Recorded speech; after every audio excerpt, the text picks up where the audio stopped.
sunshine. The wind's easing here as well, so mostly light winds. Feeling quite pleasant in the sunshine, but feeling quite cool with the showers and the gusty winds across the north, which will continue across certainly the northern half of Scotland well into this evening.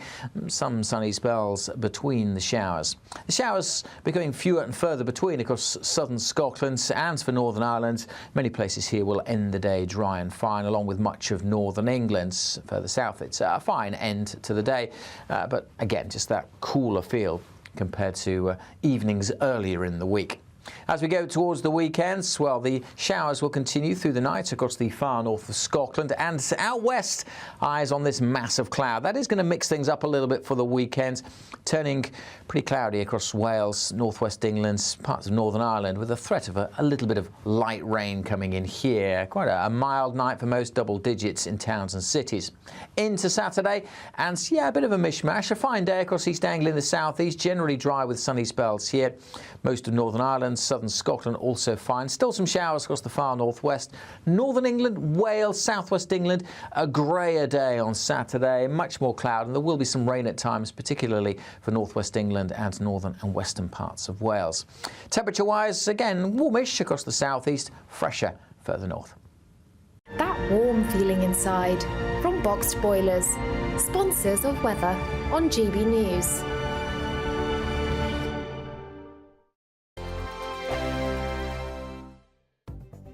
The latest GB News travel.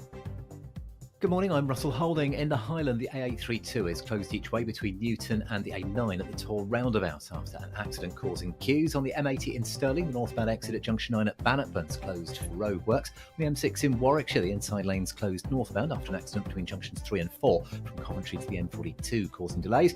Other problems in Norfolk, the A47's blocked eastbound just after the eastern roundabout, causing delays heading towards Norwich, and the A134 is closed each way between Wirham and Stoke Ferry. In London, the A124 is closed along the High Street in Hornchurch for an investigation causing delays, and the M5 in Somerset is closed northbound from junction 25 at Taunton to 24 A38 Bridgewater South turn after an accident. There are long delays towards there and as you divert, and that's the latest.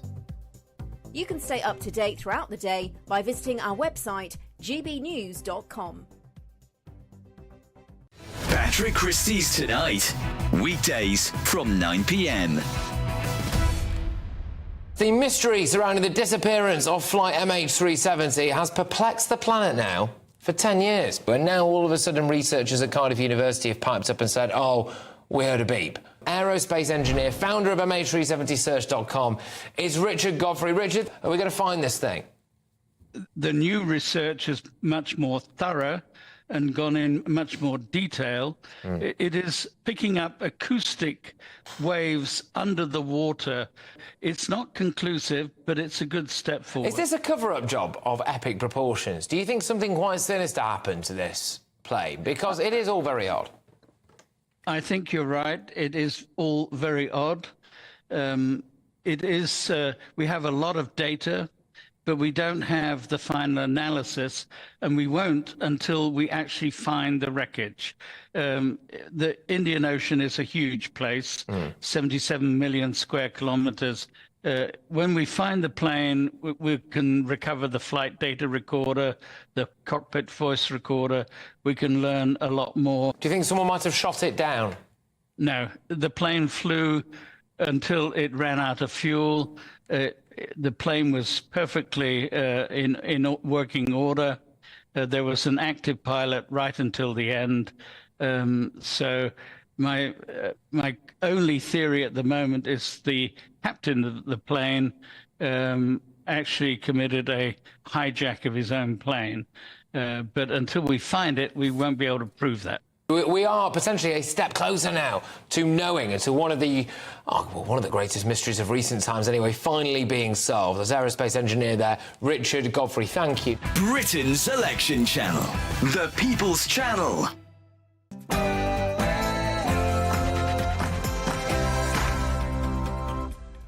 Good morning, welcome. It's 9:30. It's Friday the 28th of June, live across the United Kingdom. This is Britain's Newsroom with me, Nana Acquia, and Michael Portillo. Breaking news overnight, Donald Trump takes on Joe Biden in a no-holds-barred TV debate. Biden stumbled and Trump is accused of lying. We'll have the latest. If you watched any of that, we'll be bringing you all of that. That was quite troubling, the leader of the free world. Then David Lammy attacks the Tories. The shadow foreign secretary says that the Conservatives are not the right class of people to be running Britain. Reform UK's racist rant. A campaigner has been caught out on camera making racist comments about Rishi Sunak. Nigel Farage condemned it as reprehensible. And police fear the worst as the search for Slater intensifies. Emergency services focus their search in a remote part of Tenerife.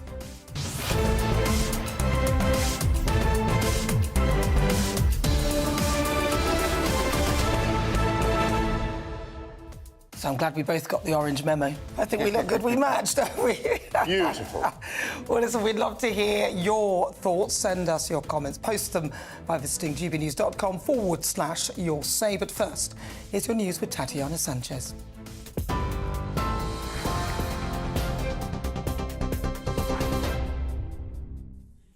Nana, thank you and good morning. The top stories. The US president sparred with Donald Trump last night in the first televised debate in the race for the White House.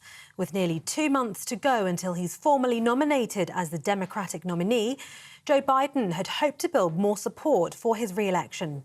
But the president often struggled to counter Donald Trump's aggressive style, allowing the former president to make several false claims without being challenged. Rather than quelling concerns about his age, Joe Biden's stilted and shaky performance has reignited concerns within his party over whether he ought to be their nominee. Eligible for what I've been able to do with the COVID, with dealing with everything we have to do with, look, if we finally beat Medicare. Thank you, President Biden. In other news, the UK's exit from recession earlier this year was stronger than initial figures had suggested. The Office for National Statistics says the economy grew by 0.7% in the first 3 months of the year. The improvement was largely driven by the services sector, with stronger activity also seen in professional services and transport. It could be good news for the Prime Minister ahead of next week's general election. He's made growing the economy a key promise. And Labour says those with a mortgage are paying around £200 more now than before Liz Truss's mini-budget. The party says it analysed figures from the ONS showing that costs of owning a home have ballooned under the Conservative Party. The Tories say the economy is improving and insist its plan is working, though. For the latest stories, sign up to GB News Alerts by scanning the QR code on your screen or go to gbnews.com/alerts. Now it's back to Michael and Nana.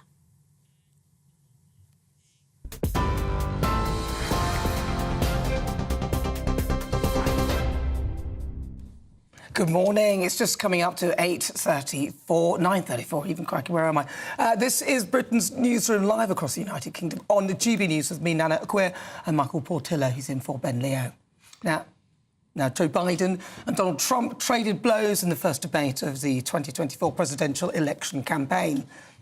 The Democrats have now discussed replacing Joe Biden as the nominee as he floundered against his competition in what was described by some as a disastrous performance. Well, who knew? Our reporter Ray Addison reflects on last night's proceedings. It was a night many thought would never come. After repeated taunts from his predecessor, President Biden agreed to go head-to-head with Donald Trump in a presidential debate. The primetime face-off, giving Americans a vital opportunity to see the two White House contenders sparring over key issues before polling day. The public tuned in their millions to see if Biden could cope amid ongoing rumours that he's in cognitive decline. And it wasn't an ideal start for the incumbent president, grinding to a halt over healthcare just 10 minutes into the debate. Eligible for what I've been able to do with the COVID, with dealing with everything we have to do with, look, if we finally beat Medicare. Thank you, President Biden. Although Biden continued to struggle, he did manage to score points focusing on Trump's criminal convictions, January 6th, and his colourful past. What are you talking about? You have the morals of an alley cat. The only person on this stage is a convicted felon is the man I'm looking at right now. And the fact of the matter is, what he's telling you is simply not true.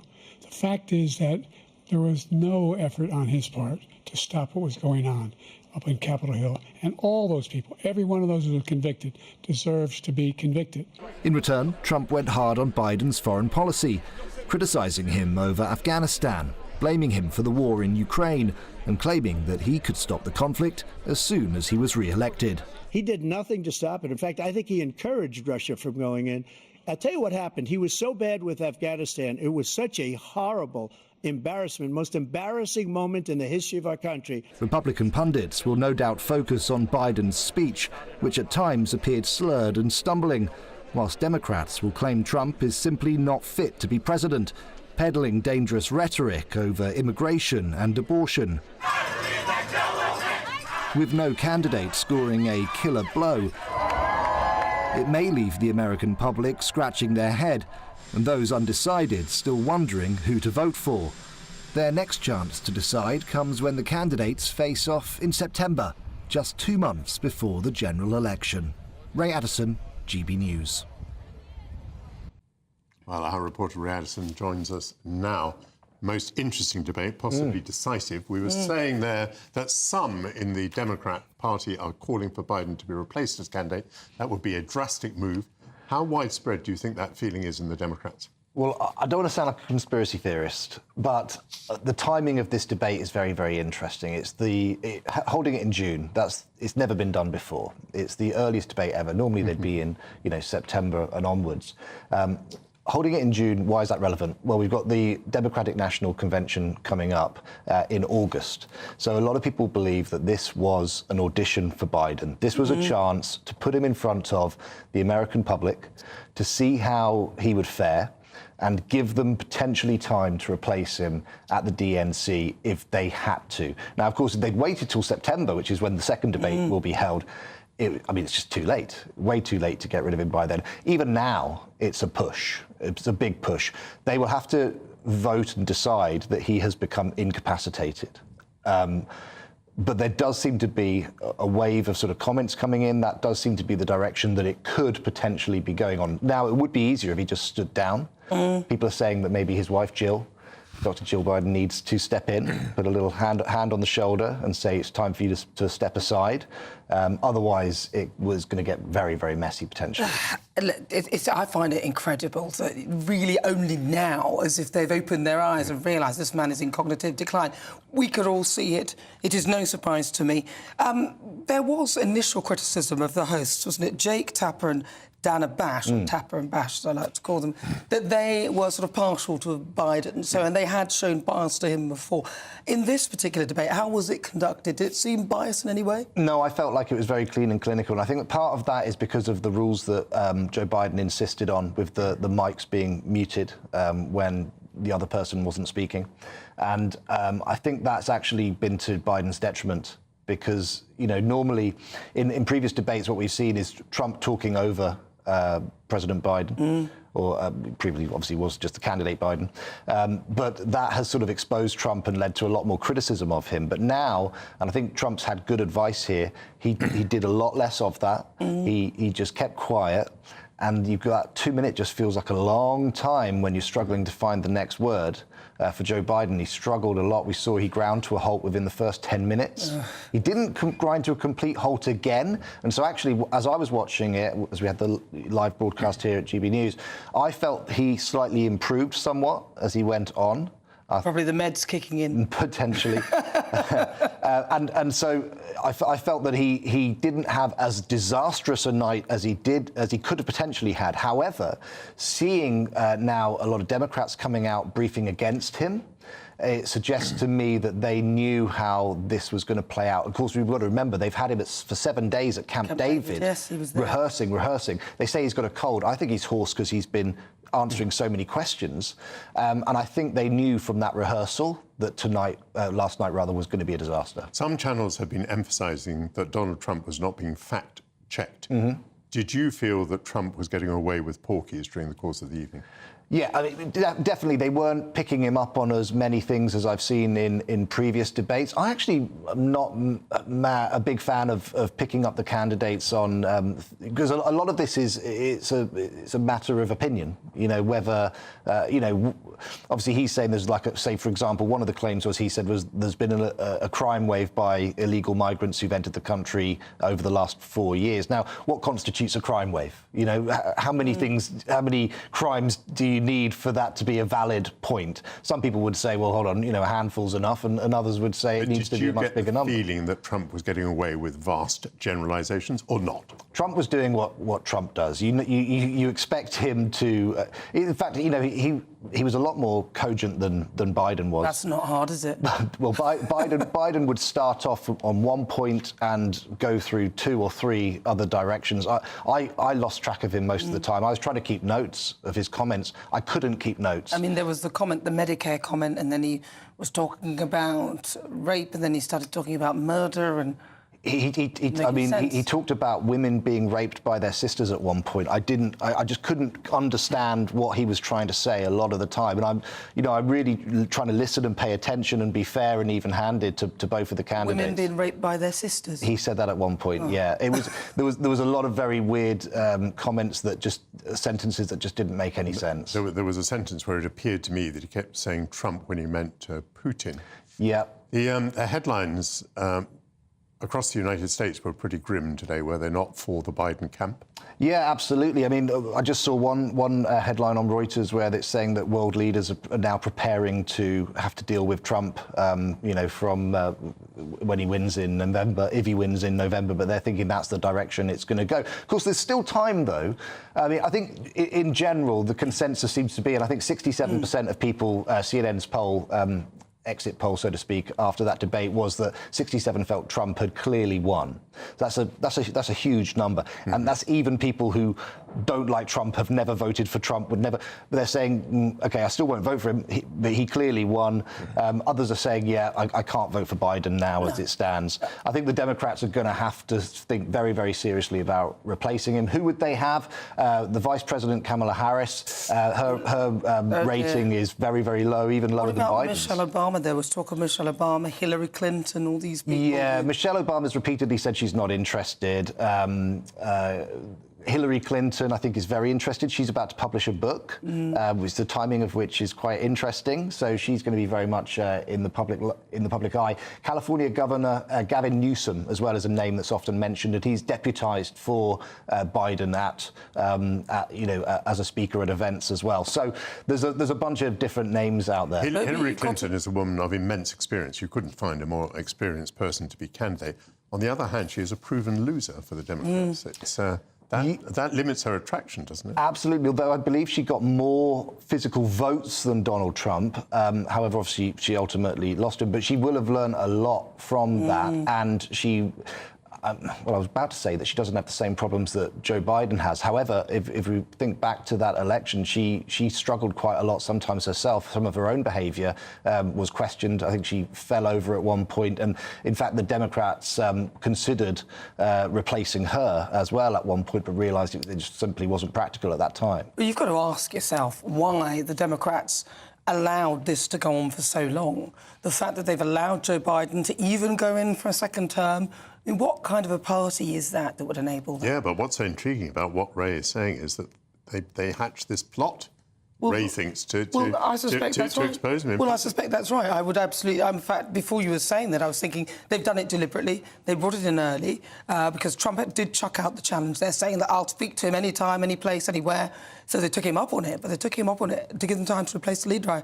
I think that's absolutely probably what they did. They've been out in force leading up to this briefing for Biden.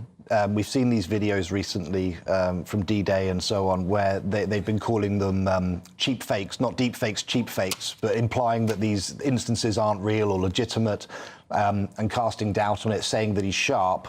But I think we now have to question how true are those statements. Yeah, listen, Ray Addison. The thing about live television is it's harder to fake, isn't it? This must have been real. Well, of course it was. It always is with Joe Biden, which is why it's so worrying. Thank you very much, Ray Addison. Thank you, Ray. Brilliant.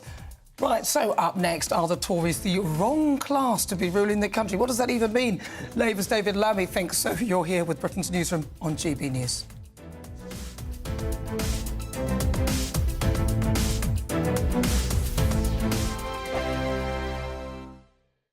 This election night, we're putting on a party. And you are invited. We'll be here with you. Following all the twists and turns. As well as all the live reaction from our election night watch party. With our GB News lineup. And as morning breaks, we'll be here with breakfast from 6 a.m. As it becomes clear who the winners and the losers really are. Vote 2024. Thursday, the 4th of July. Only on GB News. Britain's election channel. This is GB News, Britain's news channel. In World War I, 309 men from Britain and the Commonwealth never came home because they'd been shot at dawn. The majority were killed for desertion, cowardice and sleeping at post. Appearing at their court-martials and told they'd brought shame on their country, these men had no opportunity to defend themselves and were executed by a firing squad. The National Memorial Arboretum launched a fundraising campaign to restore the memorial, which has stood for more than 20 years. Thank you to your viewers for their support for the fundraising campaign, and thanks to the generosity of so many people, we've been able to replace all 309 of the posts that represent those young men that were shot in the First World War. Restoration of this really precious memorial. The centrepiece of the memorial is the young soldier, blindfolded and facing his execution. In September 1916, Private Harry Farr was ordered to the front. Already suffering from shell shock, he was overwhelmed and refused his orders. He was court-martialed, and in a trial lasting only 20 minutes, he was sentenced to death. On the day of his execution, he faced the firing squad without a blindfold. Janet Booth is Private Farr's granddaughter and was part of the public campaign to have those who were shot at dawn officially pardoned. When I asked my gran, do you know where I could find Harry's grave? And she looked at my mother, and there was this sort of look between them, and then she said, well, he hasn't got a grave because they didn't warrant, he deserved one because he was shot as a coward and had let his country down. We can come here as a family and pay our respects to him, and also for all the other families, it's somewhere to come and remember their loved one. The People's Channel.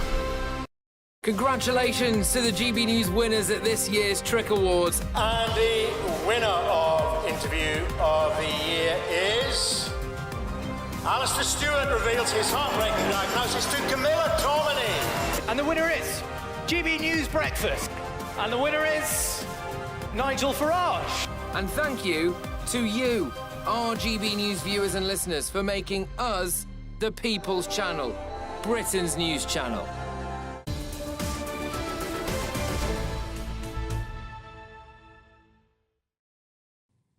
Welcome back. It's 9:48.5. This is Britain's Newsroom on GB News. Now, the Shadow Foreign Secretary, David Lammy, has claimed that the Tories are not the right class of people to be running Britain because of their public school smallness. He claimed that Deputy Leader Angela Rayner is someone who gets it and will resonate with people.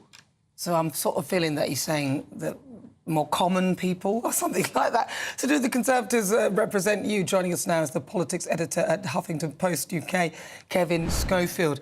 Kevin, do you agree with any of this language, that they're the wrong kind of people? That sounds a bit wrong class, even. No, it's an odd thing for David Lammy to say. I think you can take issue with your political opponents' ideas, with their outlook, with their policies. But I think having a go at their background is a way of saying that somehow bars them from public office, I think, is pretty low. I mean, Sorry, excuse me, a slight frog in my throat. I mean, you only have to look at the public have voted for, inverted commas, posh people to be Prime Minister not so long ago. Boris Johnson, everyone knew that he was an old Etonian. Likewise, David Cameron, and yet they were happy to make them Prime Minister. So I don't think the British public see it that way. They look at people on their merits and think, if you are the best person for the job, then we'll elect you, regardless of whether you went to a comprehensive school or a really posh private school. Yeah, it's quite interesting, Kevin, isn't it? I mean, people are complaining in this election that they don't see the charisma in either of the two major party leaders. And yet, obviously, they did find Boris, either because of or despite his Etonian background, to be charismatic. I wonder also, though, whether any politician can really claim to be working class once they've risen to their position. I mean, I was looking at David Lammy's CV, educated at Lincoln's Inn and Harvard. I know that he was brought up by a single mother, but doesn't his education kind of remove him from the class into which he was born? Yeah, I mean, it depends on your definition of working class. I suppose the people, if they're born in a working class household, do they remain working class for the rest of their lives, regardless of where their career takes them? I'm not too sure. I just think it's a comment that that voters they just shake their head at. You know, they're not looking at really Rishi Sunak's education. We do see polling, you know, that he's very wealthy. People know that. However, I think the idea that somehow other members of the cabinet are unsuited for high office simply because they went to private school. I mean, there are some, not many, but there are some on the Labour front bench who are privately educated as well. By David Lammy's thought process, does that mean that they somehow don't get it as well? I mean, I know that Mr. Blair, for instance, he went to a very posh private school in Edinburgh. But I dare say that Mr. Lammy was a very strong supporter of Tony Blair. So, you know, I think it's more to do with the colour of the rosette on their lapels. I think that that Mr. Lammy takes issue with rather than their educational background. Do you think that this smacks of this whole classism that appears to continue in the Labour Party, where it feels as though they are often despise those people who have money?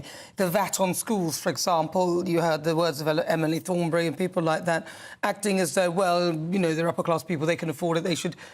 It does feel a little bit like the Labour Party has a bit of an issue with people who seem to be of an upper, sort of middle-upper class, yet...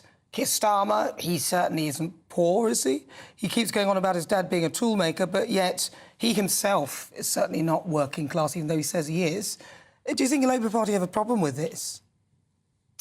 It's interesting, isn't it? Because I think what Keir Starmer has tried to do is to make Labour appeal to as wide a section of society as possible, middle class, working class, I dare say upper class as well. You're right, the VAT on private school fees rather jars a little bit with that. I think that's basically Keir Starmer trying to keep the left of the party on side with that policy. And also, to be fair, we do see that it polls pretty well with the general public. So yeah, I'm pretty sure that Keir Starmer himself won't be terribly happy with what David Lammy has said, because, as I say, ever since he took over the job, he's tried his best to widen Labour's appeal rather than make them appeal to a very narrow section of the country. Yeah, David Lammy has not featured much in this campaign, and maybe this is why he hasn't. I mean, another remark he made was he compared the Tories to people at the end of the Raj, and considering the ethnic diversity of the cabinet, which I think might be the envy of the Labour Party. That seemed like rather a peculiar and possibly unfortunate comment too, Kevin. Yeah, you're right. I think sometimes David Lammy's mouth tends to sort of run away with himself a little bit. I think he gets maybe a little bit overexcited when he's talking, and I think again that is something that Keir Starmer and the Labour leadership will probably shake their heads at when they see quotes of that nature. And you're right, he hasn't been seen a lot during the general election campaign, and maybe this New Statesman interview may well explain why. Thank you, Kevin. Yeah, good to talk to you. That's Kevin Schofield. Yeah, it's also, isn't it, that they sort of purport to be this, and yet they continue with this kind of talk. But listen, stay with us. There's plenty more to come this morning.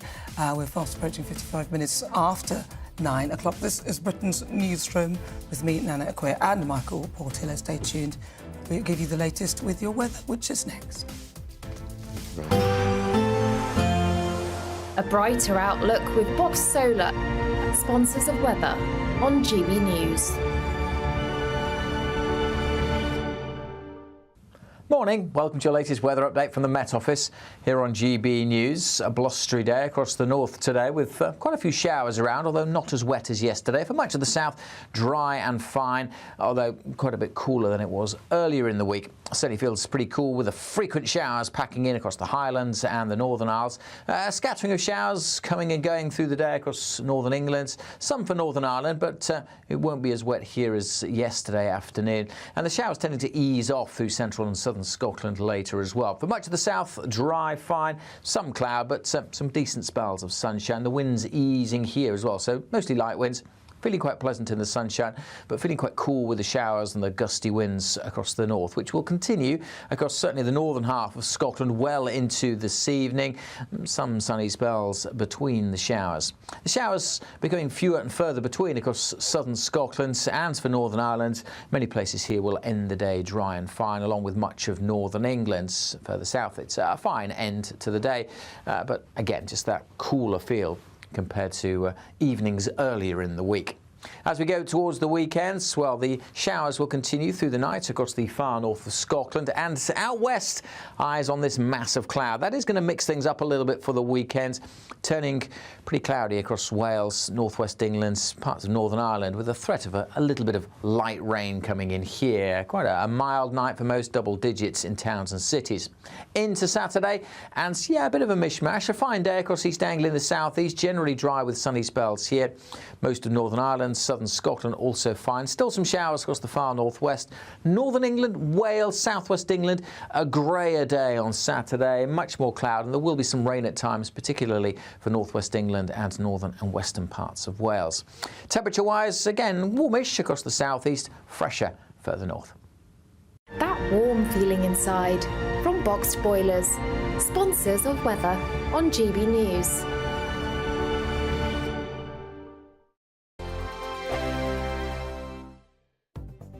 The latest GB News travel. Good morning, I'm Russell Holding. In the Highland, the A832 is closed each way between Newton and the A9 at the Tor roundabout after an accident causing delays. On the M80 in Stirling, the northbound exit at Junction 9 at Bannockburn's closed for roadworks. On the M6 in Warwickshire, the inside lane's closed northbound after an accident between junctions 3 and 4. From Coventry to the M42, it's sloped towards and past there. A couple of things in Norfolk, the A47 is partly blocked eastbound just after the eastern roundabout, causing queues towards Norwich. The A134 is closed each way between Wirham and Stoke Ferry. In London, the A124 is closed along the High Street in Hornchurch for an investigation causing delays. In Kent, the A255 is blocked by an accident at Broadstairs causing queues, and the M5 in Somerset's closed northbound between junctions 25 and 24 from Taunton to Bridgewater South after an accident with long delays as you divert. And that's the latest. You can stay up to date throughout the day by visiting our website gbnews.com.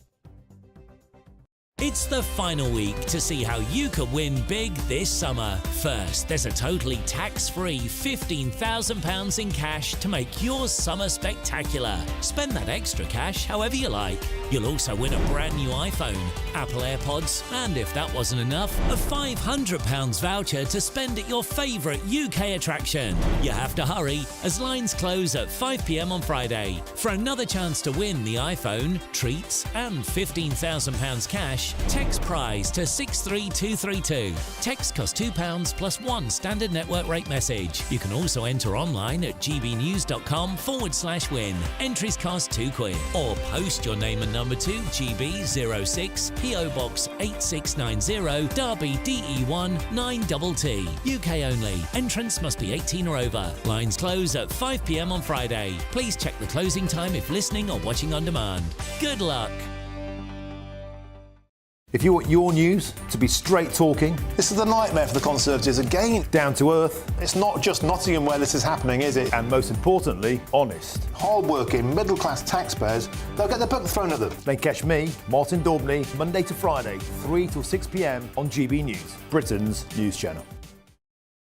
Hi there, I'm Michelle Dewberry, and I'm going to take a second to tell you all about my show, Dubes & Co. We start off with the issues of the day. We then bring in both sides of the argument. We get rid of the disrespect. And then you throw me into the mix. And trust me, I'll tell it exactly how it is. And then, of course, the magic ingredient, you at home. We mix it all together, and what have we got? In my opinion, the best debate show in town. Monday to Friday, 6 till 7 on GB News, Britain's news channel. I'm Tom Harwood. This is GB News, Britain's news channel.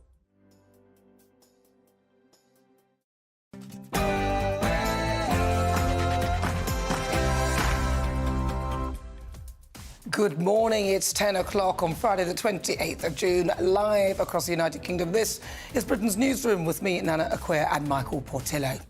Well, breaking overnight, Donald Trump takes on Joe Biden in a no-holds-barred TV debate. Biden stumbled and Trump is accused of lying. We have the latest.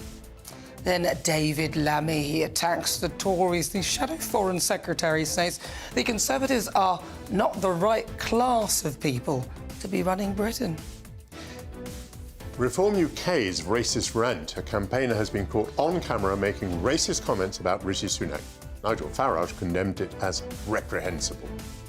And police fear the worst as the search intensifies for the missing teen Jay Slater. Emergency services focus their search in a remote part of Tenerife.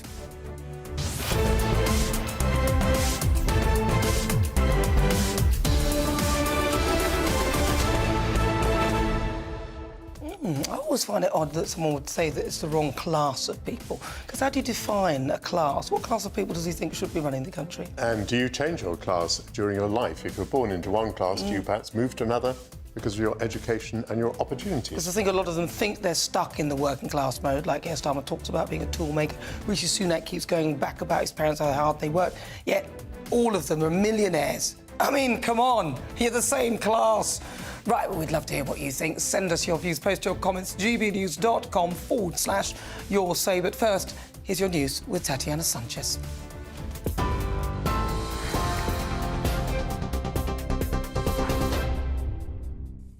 Nana, thank you very much and good morning. The top stories from the GB Newsroom. The US president sparred with Donald Trump last night in the first televised debate in the race for the White House. With nearly 2 months to go until he's formally nominated as the Democratic nominee, Joe Biden had hoped to build more support for his re-election. But the president often struggled to counter Donald Trump's aggressive style, allowing the former president to make several false claims without being challenged.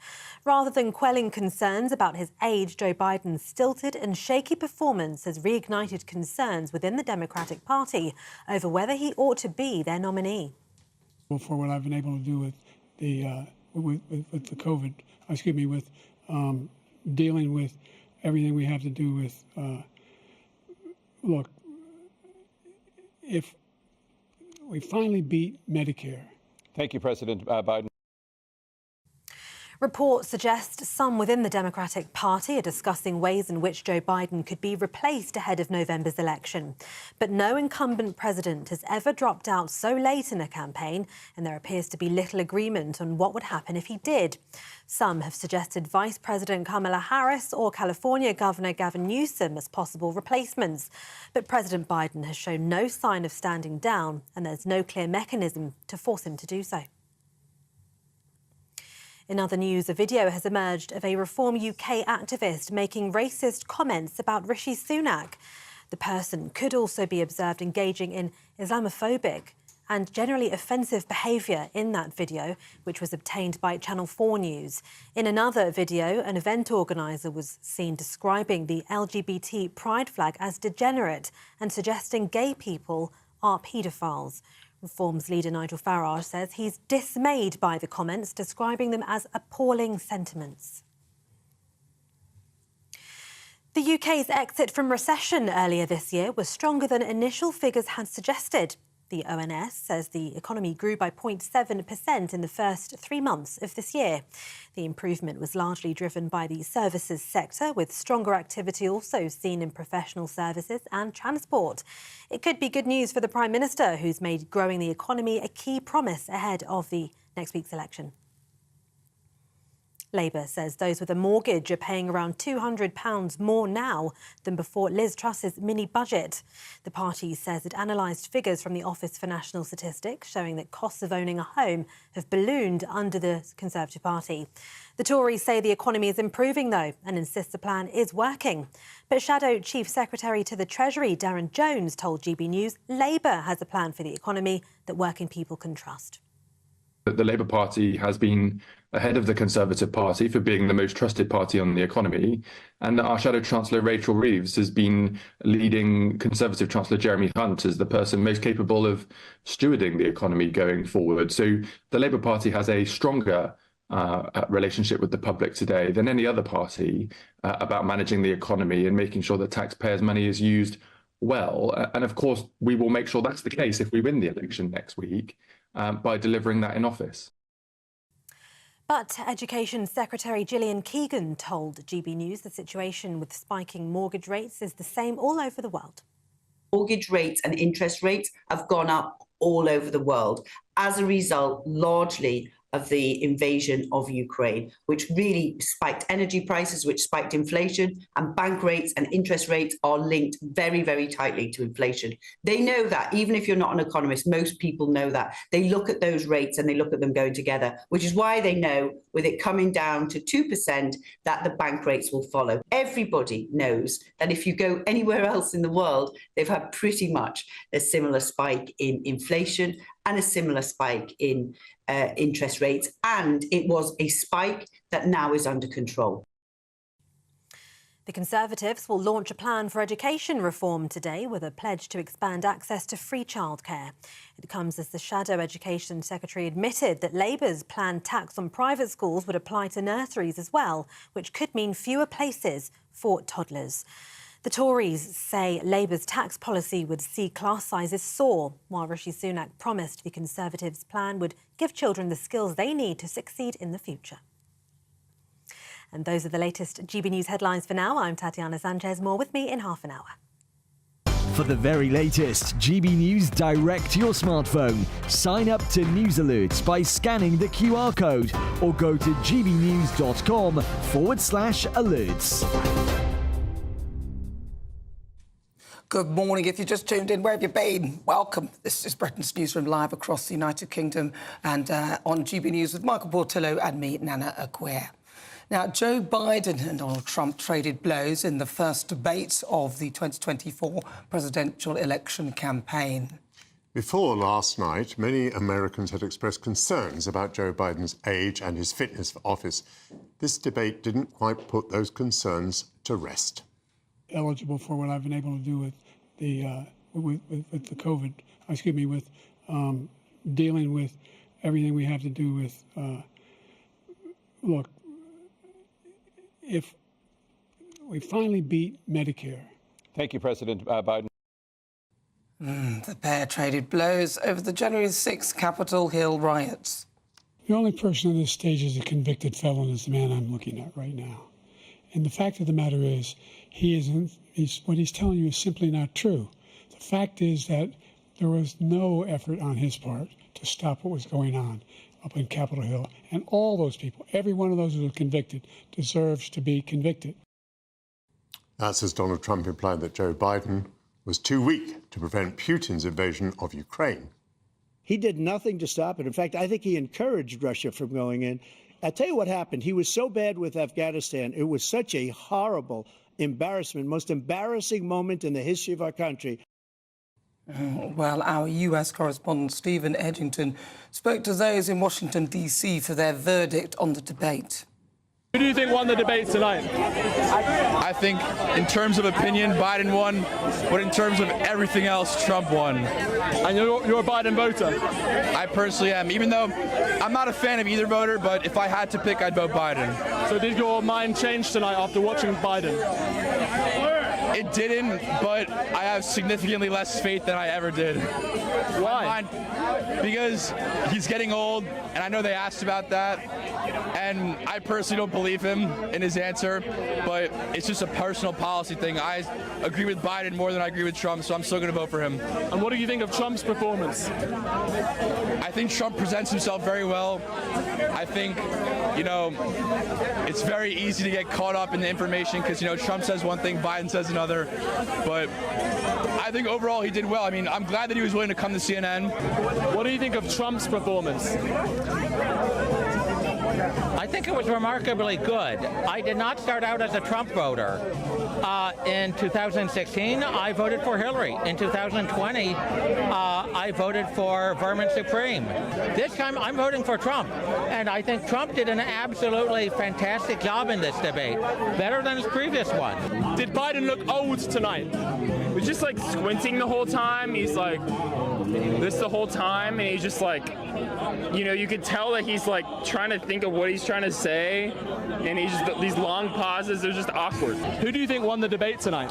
Donald Trump, absolutely. Why? He was the only one who actually could, A, speak coherently, and B, articulate a record of success and a vision for the future. All right, well, let's speak to spokesperson for the Republicans overseas, UK, Jennifer Ewing. Jennifer, I mean, look, who knew? Who knew? Exactly. I think we've been talking about it at this very desk probably for the last year. It's not an age thing with President Biden. It's a cognitive ability thing. There are plenty of people well into their 80s and even 90s that are more mentally able to do the job. And let's not forget, Trump is not that much younger. The most shocking thing is the way the people on the left are reacting to last night. And either they're being dishonest or they realize they can no longer run cover for him, which is what they've been doing. And the real losers, you know, the real losers last night are, first of all, the Democrats, who have not been given a choice to pick somebody better in the primary.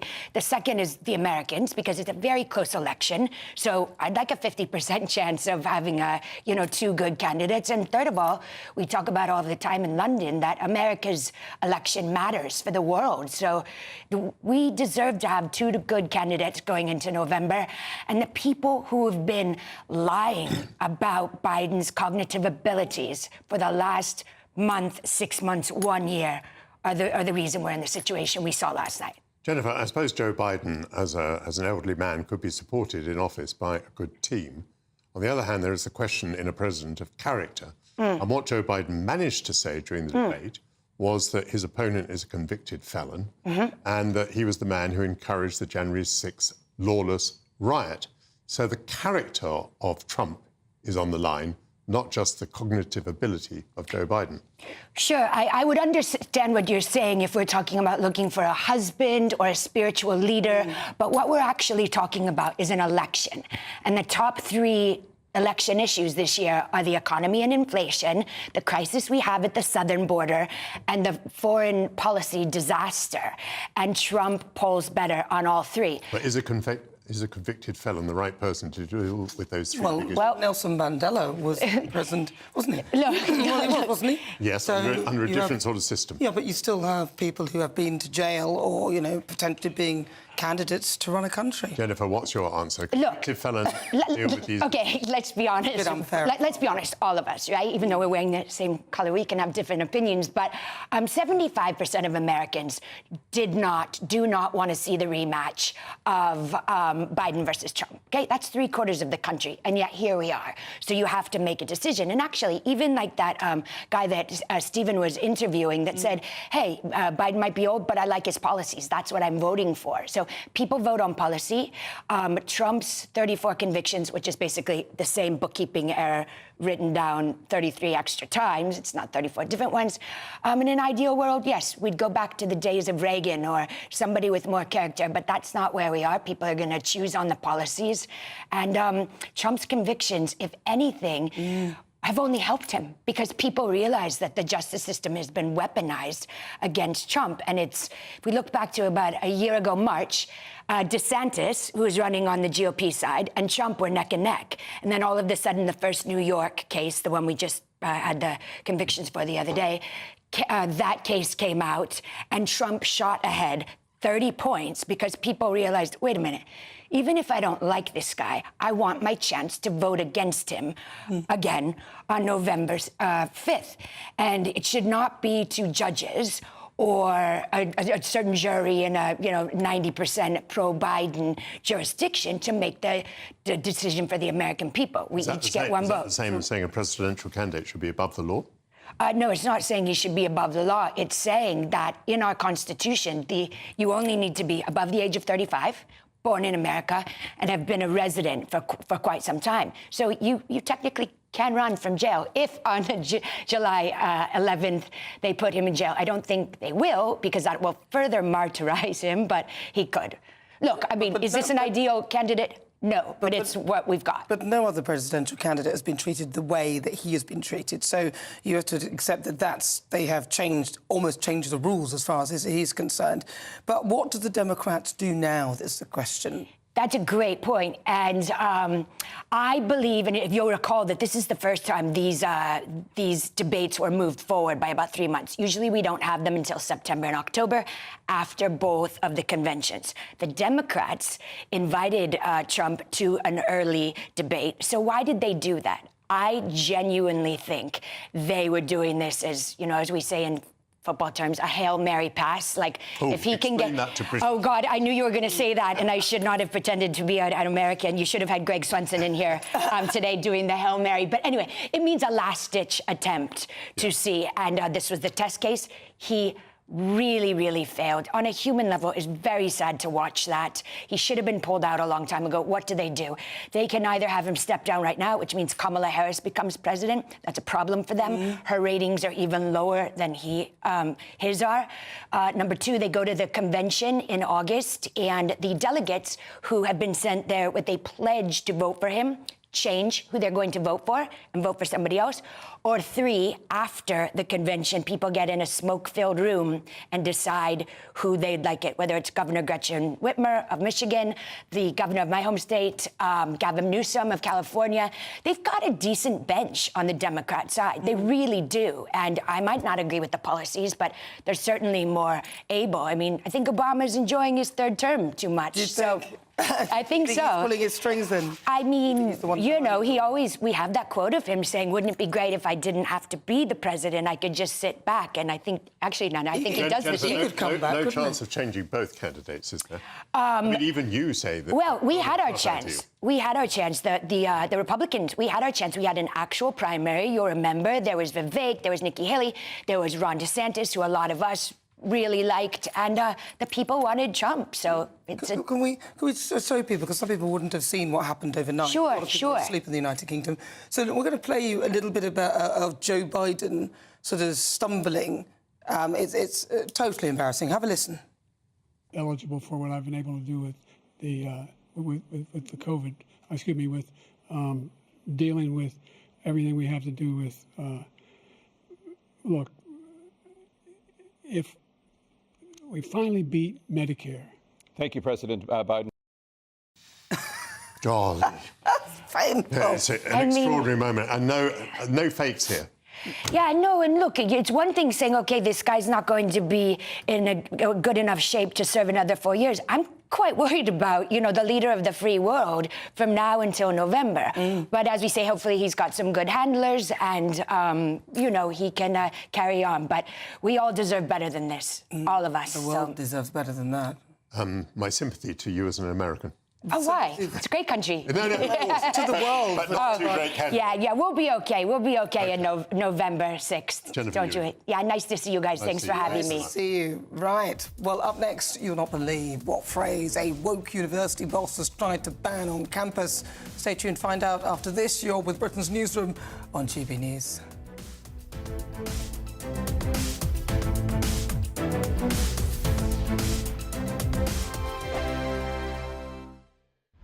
This is GB News, Britain's news channel.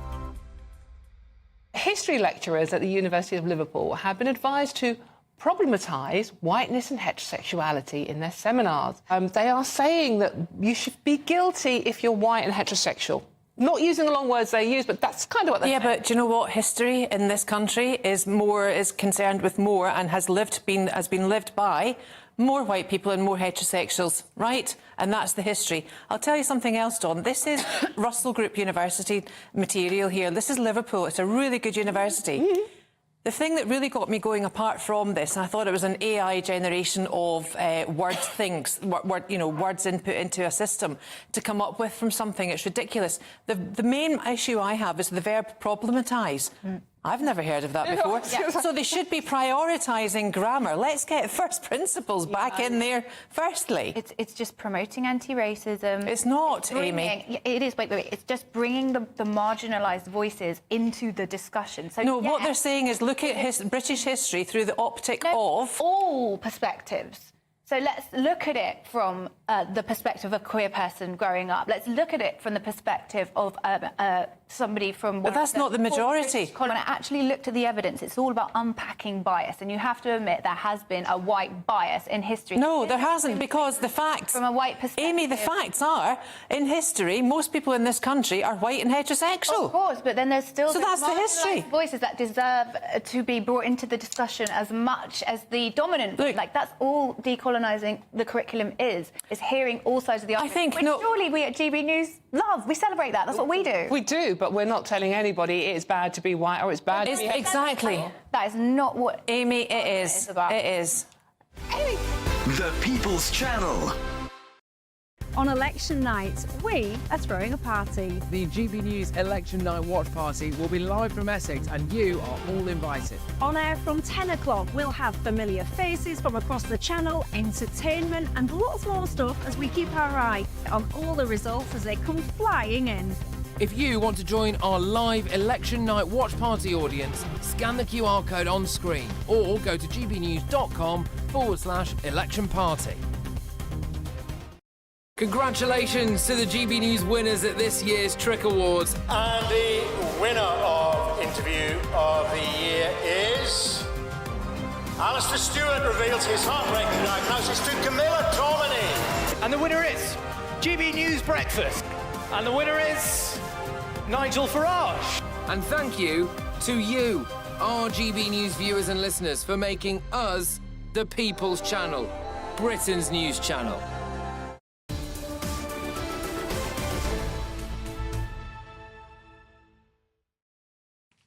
Good morning. It's just coming up to 22 minutes after 10 o'clock. This is Britain's Newsroom with me, Nana Akua, and Michael Portillo. We're joined now by broadcaster and journalist Claire Muldoon and former editor of the Daily Star, Dawn Neeson, in the studio to go through the newspapers.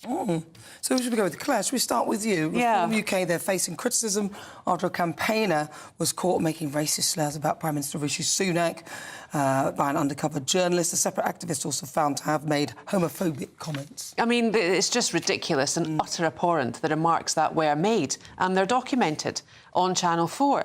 Reform have come out and they are insinuating that one of the leaders, one of the representatives of Reform UK that was captured on camera was actually an agent, was actually an actor, and that Channel 4 perhaps were not aware of that. So no one knows exactly what was going on. But then, you know, as a member of the electorate, as a member of this public, as a member of, you know, the mainstream media as it is, you would hope that people are reporting on the truth and facts and dealing with facts, and that's the incredible thing here, that this has actually happened more so, I would say, to a certain extent, than the remarks that were made, which are ghastly and abhorrent. So Claire, for anyone listening, what happened? What specifically happened in this particular issue? Well, there were a couple of volunteers in the Reform UK party who have made very slanderous, racist and Islamophobic remarks to certain members, notwithstanding only the Prime Minister,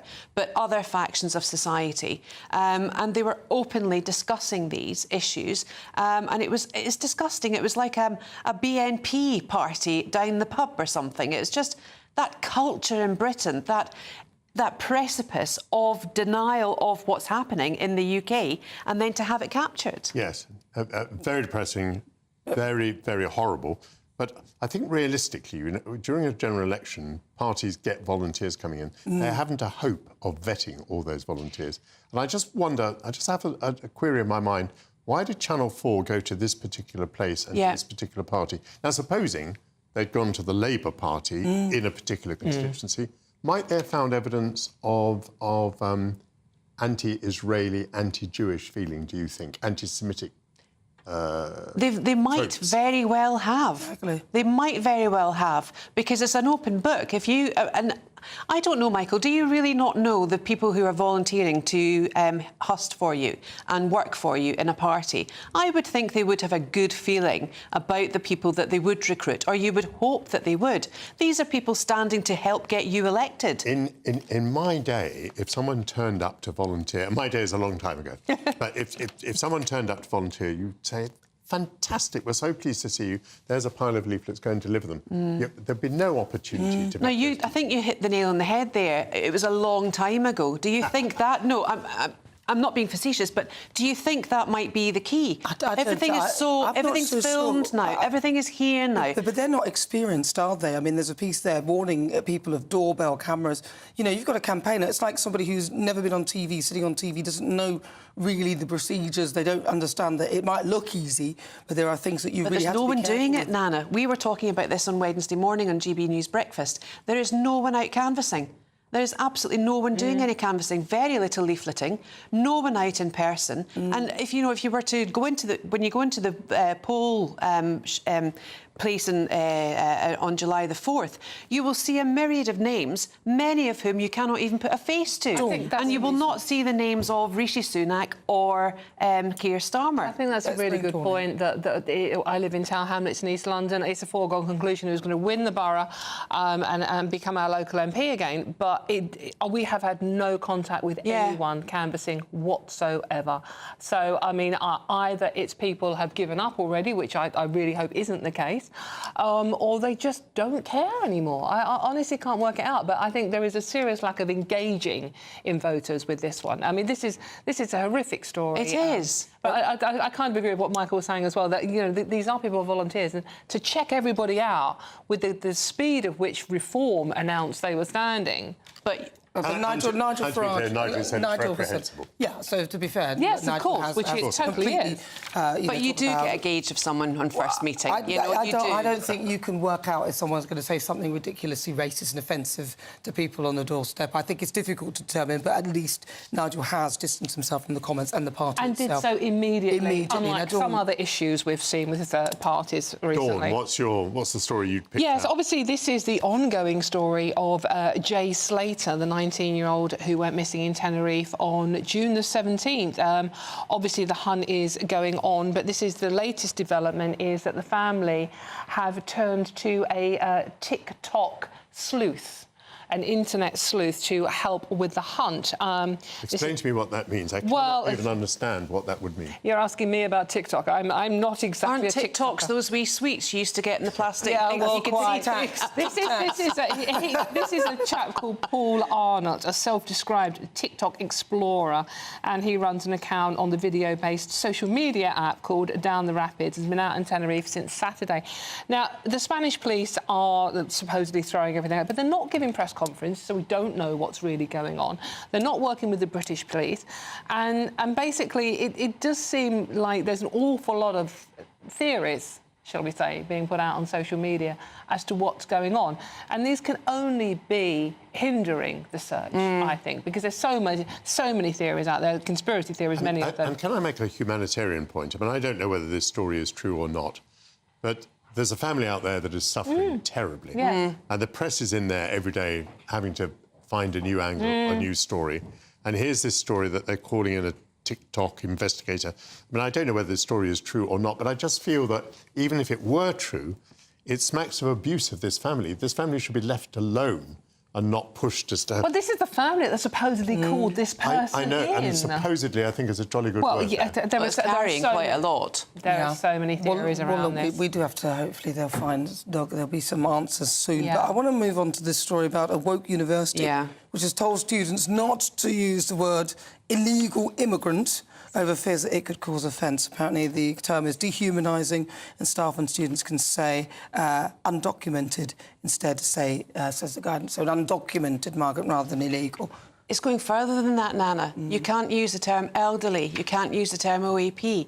You can't say youngsters. You can't greet students in the morning by saying, good morning, ladies and gentlemen, if that was the way. Or guys. Or guy. You know, it's all very generic. It's all very fluffy and all very woolly. And it removes facts. from Removes descriptions. Let's focus on this example, illegal immigrant. Which of those two is in doubt? Immigrant, well, they've entered from outside the country. Illegal, it is not lawful for them to enter on a boat in the way that they're entering. Exactly. Two facts. Yes, exactly. And that's what I alluded to there when I said, you know, you cannot remove fact from description. You really ought not to, because then you're not describing the truth. It's the truth. Well, facts trump feelings, really, frankly. I mean, come on, we need Nana, facts. of course they do. These people, why are they doing this? What's the point to this? It's to make it more... It's like a trigger warning in a theatre, you know, before a play. You know, it happens. People die on play. It's not real blood. Do you think that we really have to be told that? You know, it's worse that we have to be told to remove our mobile phones, etc. But all of this nonsense, and to be fair, to be quite frankly with you, I have got kids who've gone through tertiary education. My youngest daughter is graduating next week. My son has just finished at Newcastle his first year. And to be honest with you, I would abhor the fact that they'd be paying £9,250 a year to be taught nonsense like that, because it's not forming them, it's not building them, it's not building their character with virtue, it's an absolute denial. What do they make of all this woke stuff? Let's bring Dawn in for a second. Dawn, what do you think of this story? I'm going to play devil's advocate slightly here with the university. The university are saying the term illegal immigrant, even though factually accurate, Michael, I agree, can be dehumanising and make people think in a certain way about maybe, we don't know, but maybe their fellow students. To be sort of like tagged with this illegal immigrant, it might make you think one way about them when you might not necessarily need to do so. So I don't know whether they have any migrants at this university who are studying, and so I think they are trying to hashtag be kind, as we say these days. So I think, so yeah, undocumented. Do you think it's kinder? It's also factually people who threw accurate. their documents into the sea. Undocumented. Well, we don't know how they lost their documents, Michael, to be fair. But I just think maybe they are just trying to soften the language, and I think for all of us to dial down the rhetoric when we're discussing some of these stories and political stories at the moment in particular is not necessarily a bad idea. Oh, well, I don't know whether... I mean, it's a fact, isn't it? If somebody comes here via a dinghy or illegally and they are from elsewhere, then it's factually accurate. Of course. It's a bit like the gender stuff as well. It's the same thing again. Well, it's ridiculous. I mean, it's changing words, you know, to affect feeling and to make people feel more inclusive or whatever. I mean, don't. Great discussion. Claire, Dawn, thank you very much. I think it's time for some more news, isn't it, from Tatiana Sanchez.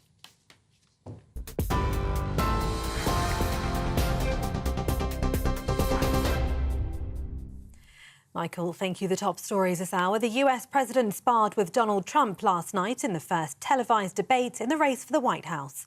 With nearly 2 months to go until he's formally nominated as the Democratic nominee, Joe Biden had hoped to build more support for his re-election. But the president often struggled to counter Donald Trump's aggressive style, allowing the former president to make several false claims without being challenged. Rather than quelling concerns about his age, Joe Biden's stilted and shaky performance has reignited concerns within his party over whether he ought to be their nominee. For what I've been able to do with the with the COVID, with dealing with everything we have to do with. Look, if we finally beat Medicare. Thank you, President Biden. The UK's exit from recession earlier this year was stronger than initial figures had suggested. The Office for National Statistics says the economy grew by 0.7% in the first 3 months of the year. It could be good news for Prime Minister Rishi Sunak ahead of next week's election, who's made growing the economy a key promise. Meanwhile, Labour says those with a mortgage are paying around £200 more now than before Liz Truss's mini-budget. The Tories say the cost of borrowing has increased all over the world, but Shadow Chief Secretary Darren Jones says more people can trust Labour to manage the economy. The Labour Party has been ahead of the Conservative Party for being the most trusted party on the economy, and our Shadow Chancellor Rachel Reeves has been leading Conservative Chancellor Jeremy Hunt as the person most capable of stewarding the economy going forward. So the Labour Party has a stronger relationship with the public today than any other party about managing the economy and making sure that taxpayers' money is used well. And of course, we will make sure that's the case if we win the election next week by delivering that in office. And those are the latest GB News headlines for now. I am Tatiana Sanchez. More in half an hour. For the very latest GB News direct to your smartphone, sign up to News Alerts by scanning the QR code or go to gbnews.com/alerts. Cheers Britannia Wine Club proudly sponsors the GB News Financial Report. Here's a quick snapshot of today's markets. The pound will buy you $1.2639 and €1.1816. The price of gold is £1,843 and 13 pence per ounce. And the FTSE 100 is at 8,210 points. Cheers Britannia Wine Club proudly sponsors the GB News Financial Report.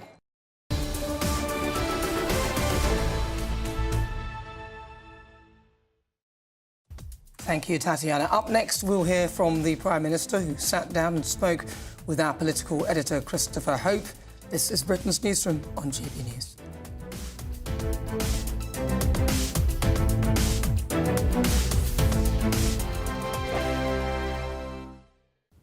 Morning, welcome to your latest weather update from the Met Office here on GB News. A blustery day across the north today with quite a few showers around, although not as wet as yesterday. For much of the south, dry and fine, although quite a bit cooler than it was earlier in the week. Certainly feels pretty cool with the frequent showers packing in across the Highlands and the Northern Isles. A scattering of showers coming and going through the day across Northern England, some for Northern Ireland, but it won't be as wet here as yesterday afternoon. And the showers tending to ease off through central and southern Scotland later as well. For much of the south, dry, fine, some cloud, but some decent spells of sunshine. The wind's easing here as well, so mostly light winds. Feeling quite pleasant in the sunshine, but feeling quite cool with the showers and the gusty winds across the north, which will continue across certainly the northern half of Scotland well into this evening. Some sunny spells between the showers. The showers becoming fewer and further between across southern Scotland and for Northern Ireland. Many places here will end the day dry and fine, along with much of northern England. Further south, it's a fine end to the day, but again, just that cooler feel compared to evenings earlier in the week. As we go towards the weekends, well, the showers will continue through the night across the far north of Scotland, and out west, eyes on this mass of cloud. That is going to mix things up a little bit for the weekend, turning pretty cloudy across Wales, northwest England, parts of Northern Ireland, with a threat of a little bit of light rain coming in here. Quite a mild night for most, double digits in towns and cities. Into Saturday, and yeah, a bit of a mishmash. A fine day across East Anglia in the southeast, generally dry with sunny spells here. Most of Northern Ireland, southern Scotland also fine. Still some showers across the far northwest. Northern England, Wales, southwest England, a greyer day on Saturday. Much more cloud, and there will be some rain at times, particularly for northwest England and northern and western parts of Wales. Temperature-wise, again, warmish across the southeast, fresher further north. The latest GB News travel. Good morning, I'm Russell Holding. In the Highland, the A832 is closed each way between Newton and the A9 at the Tor roundabout after an accident. On the M80 in Stirling, the northbound exit at Junction 9 at Bannockburn's closed for roadworks. In Lancashire, the A6 is closed in both directions south of Bolton the Sands after an accident. In Norfolk, the A134 is closed each way between Wireham and Stoke Ferry. The M40 in Buckinghamshire is closed in both directions between junctions 4 and 5 near High Wycombe after an accident, with queues much of the way back to junction 3. In London, the A124 is closed along the High Street in Hornchurch for an investigation causing delays. In Kent, the A255 is blocked by an accident at Broadstairs causing queues. And on the M5 in Somerset, 2 lanes are closed northbound after an accident just before junction 24, the Bridgewater South turn, with queues halfway back to junction 26 at Wellington. That's the latest.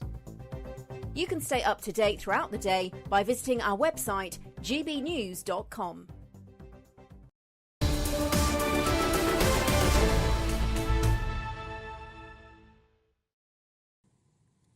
(10:38 and a quarter).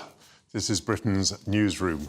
Right, let's have a look at what you've been saying. Yes. Oh, I'm sorry. No, not at all. GB Views. Margaret says the ageism and ableism held at President Biden exposes a major problem in society.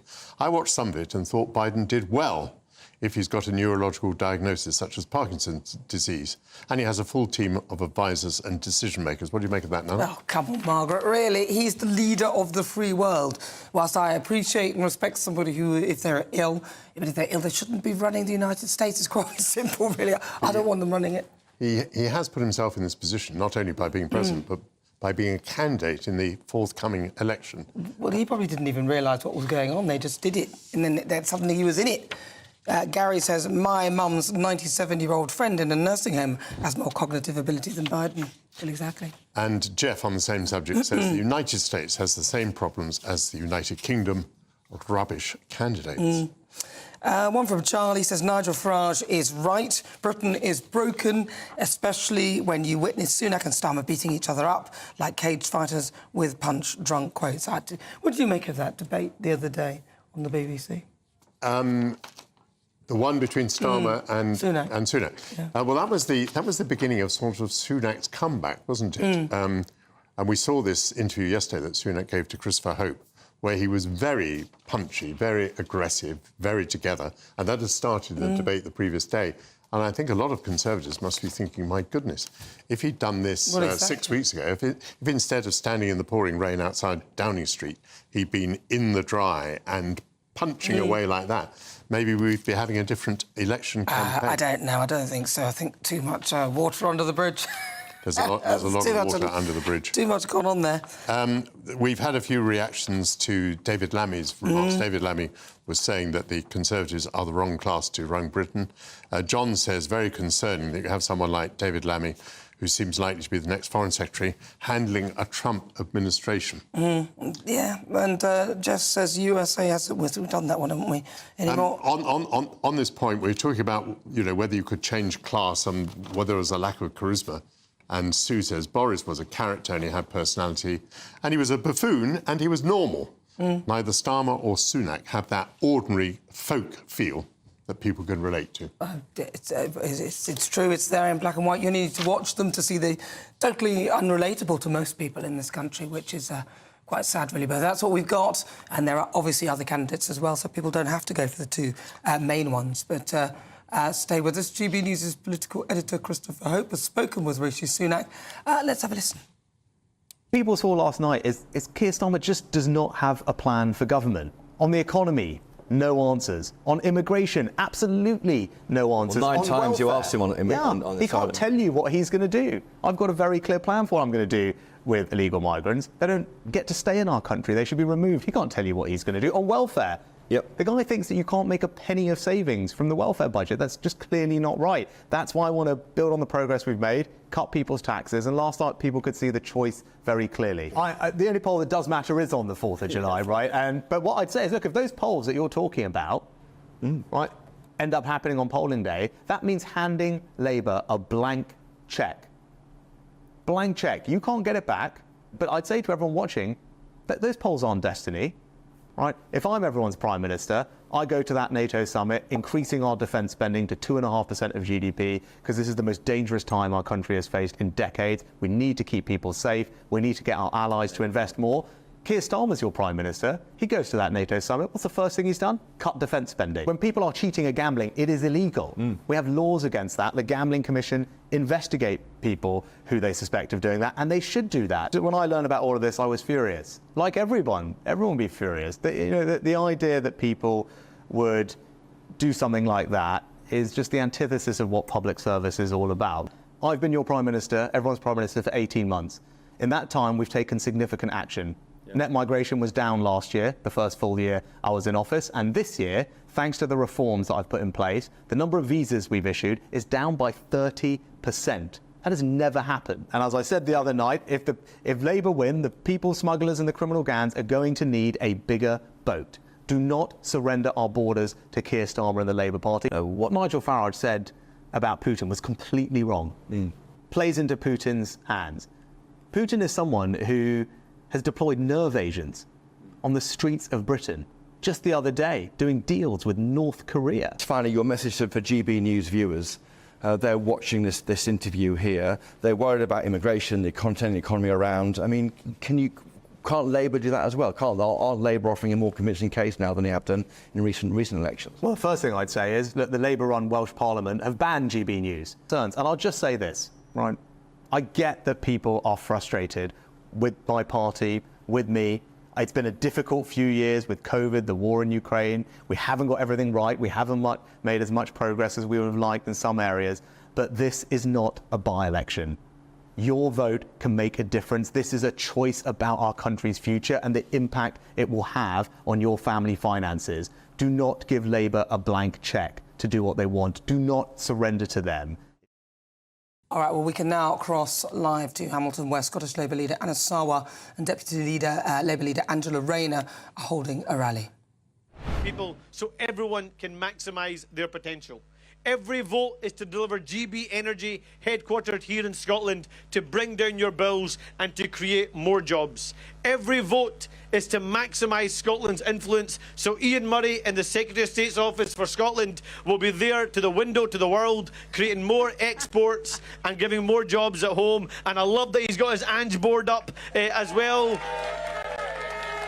And crucially, every single vote for Scottish Labour will help deliver Angela Rayner's New Deal for working people, the most transformative change in workers' rights in a generation. And for workers across the country, there is no better guardian of their rights than Angela Rayner. She will deliver, yes, the end of exploitative zero-hour contracts. Yes, the end of the scandal of fire and rehire. Yes, employment rights on day one. But she will deliver a pay rise for over 200,000 Scots, including 140,000 women on low pay and 40,000 young people. That's how you make work pay and lift families out of poverty. So friends, please give a very warm Hamilton and Scotland welcome to what I hope will be the next Deputy Prime Minister, Angela Rayner.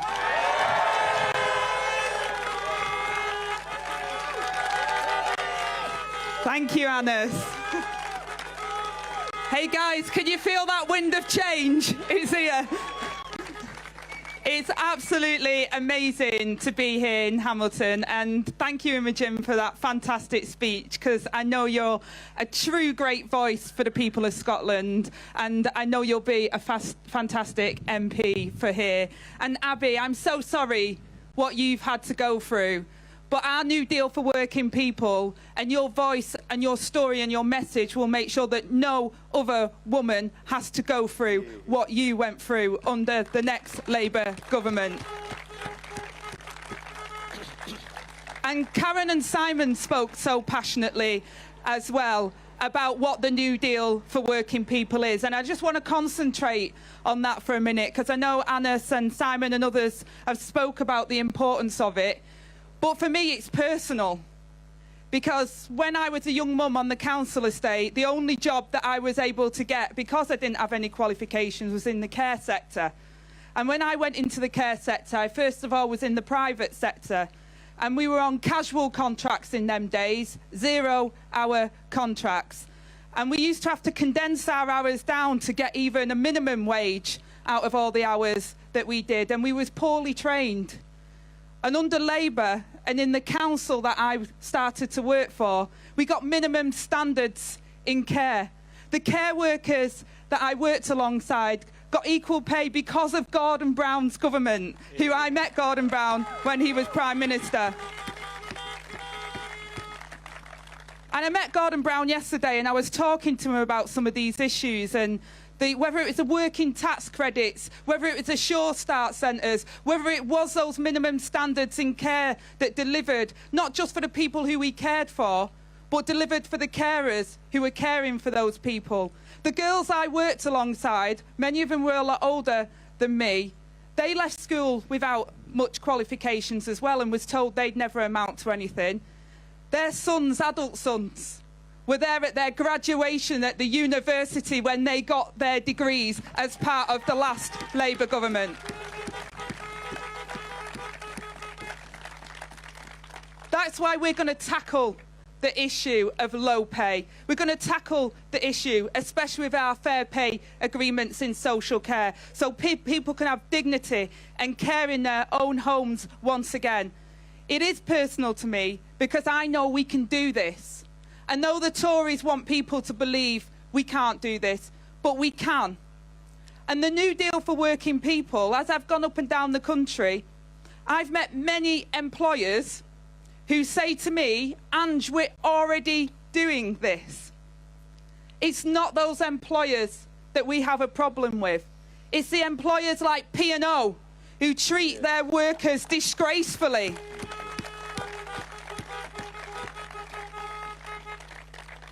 Any good employer, any good business knows that you get your profit and you have a successful business if you invest in your workforce. And the next Labour government will invest in those employers that want to do the right thing, because we're pro-business and pro-worker.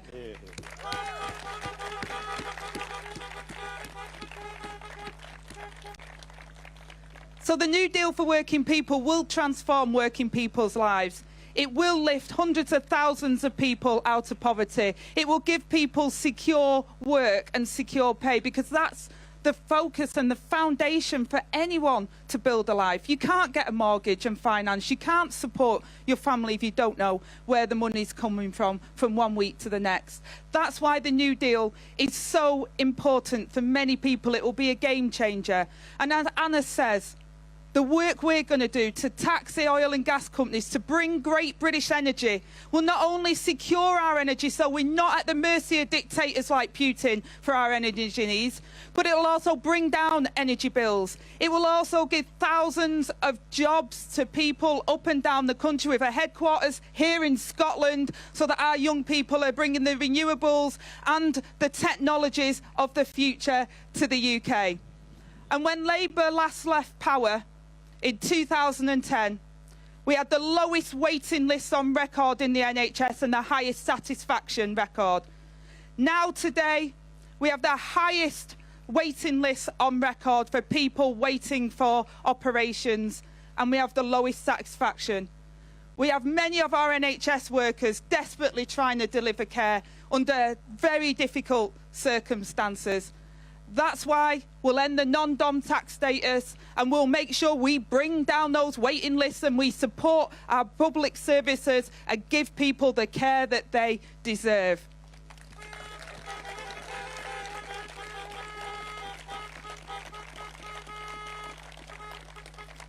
Now, I've heard some people say that we've not been ambitious enough. But you know what? The change that we can bring in less than a week says that we can have hope and optimism. And when I was that young mum on that council estate told I wouldn't amount to anything, it was that Labour government in 1997 that gave me hope and opportunity, that said to me, actually, you know what? We can change and we can do things differently. Now, even within this campaign, general election campaign, we've seen the Tories haven't changed. Self-service. We've only seen self-service, sleaze, scandal after scandal, waste after waste from the Tories. What we're going to bring back is the changed Labour Party under Keir Starmer at the service of the people of this country. Because what I've seen up and down the UK, visiting people, visiting businesses, is the optimism, the hard graft that people are doing every single day. The struggle that they have. Working people visiting food banks. What a scourge on our society that we have working people having to go to food banks. And that, to me, is indicative of what the Tories don't understand either, because they've said this is a lifestyle choice. But I can tell you there's nothing more dehumiliating.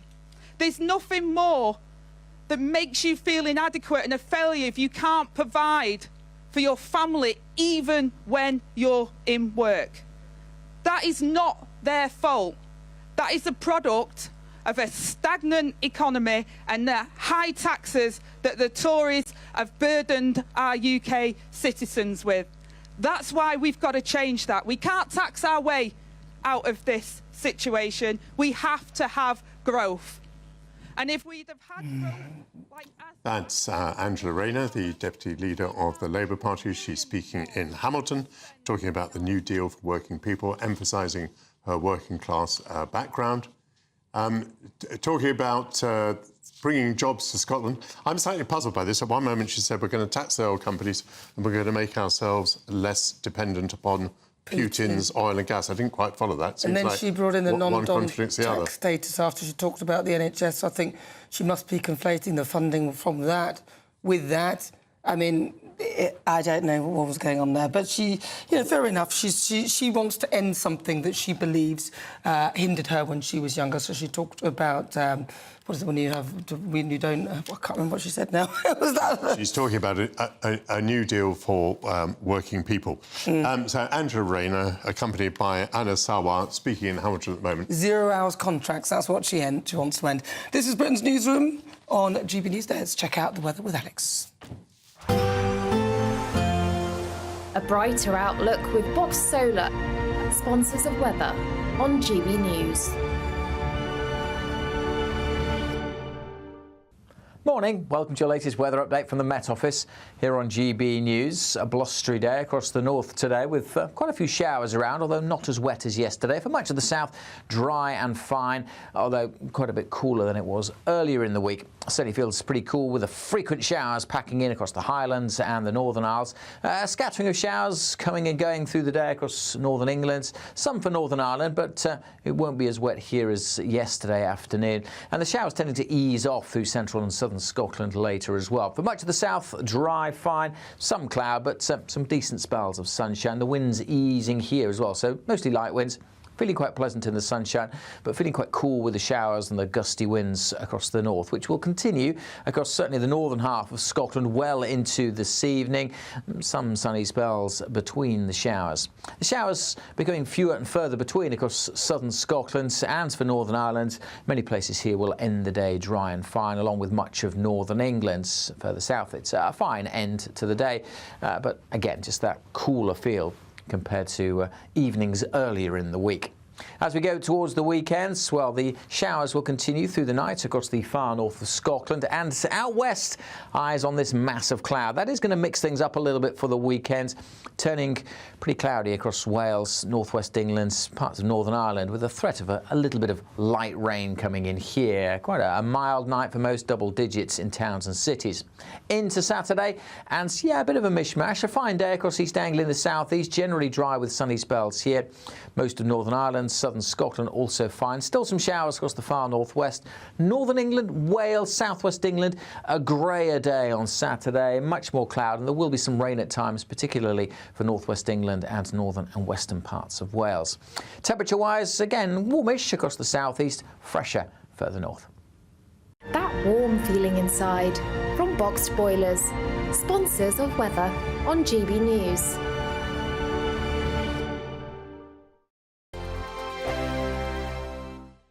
It's the final week to see how you could win big this summer. First, there's a fabulous £15,000 in tax-free cash to ensure this summer is special. What would you spend that on? Next, you'll also receive the latest iPhone 15 and a set of Apple AirPods. And finally, £500 to spend at your favourite UK attraction. You have to hurry, as lines close at 5 p.m. on Friday. For another chance to win the iPhone, treats and £15,000 cash, text prize to 63232. Text costs £2 plus one standard network rate message. You can also enter online at gbnews.com/win. Entries cost £2, or post your name and number to GB06 PO Box 8690 Derby DE1 9TT. UK only. Entrance must be 18 or over. Lines close at 5 p.m. on Friday. Please check the closing time if listening or watching on demand. Good luck. This election night, we're putting on a party. And you are invited. We'll be here with you. Following all the twists and turns. As well as all the live reaction from our election night watch party. With our GB News lineup. And as morning breaks, we'll be here with breakfast from 6 a.m. As it becomes clear who the winners and the losers really are. Vote 2024. Thursday, the 4th of July. Only on GB News. Britain's election channel. I'm Patrick Christie's. Every weeknight from 9, I bring you 2 hours of unmissable, explosive debate and headline-grabbing interviews. What impact has that had? We got death threats and the bomb threats on. As time passes, She could have said storm. You made my argument for me. My guests and I tackle the issues that really matter with a sharp take on every story. Went everywhere. something practical could be done. Or I can become something different. Patrick Christie's tonight from 9 p.m. only on GB News, Britain's news channel. On election night, we are throwing a party. The GB News Election Night Watch Party will be live from Essex and you are all invited. On air from 10 o'clock, we'll have familiar faces from across the channel, entertainment and lots more stuff as we keep our eye on all the results as they come flying in. If you want to join our live Election Night Watch Party audience, scan the QR code on screen or go to gbnews.com/election party. Good afternoon, Britain. Your lunchtime update on the stories that matter across the UK. From breaking news and insightful analysis, inspiring stories and lively debates. You're comparing yourself to a former Prime Minister. Which is it? Stay informed, stay updated, stay entertained. I just don't know how anyone would not want to be there. Every weekday from midday. We are Good Afternoon Britain, only on GB News. Britain's news channel.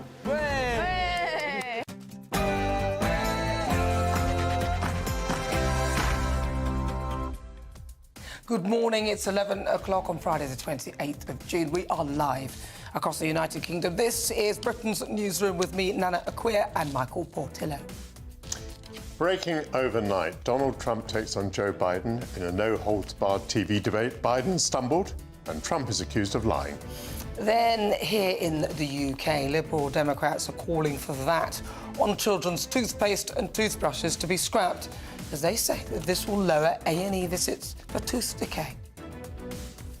David Lammy attacks the Tories. The shadow Foreign Secretary says the Conservatives are not the right class of people to be running Britain. Then, very sad news, police fear the worst as the search intensifies for the missing teen Jay Slater. Emergency services focus their search in a remote part of Tenerife.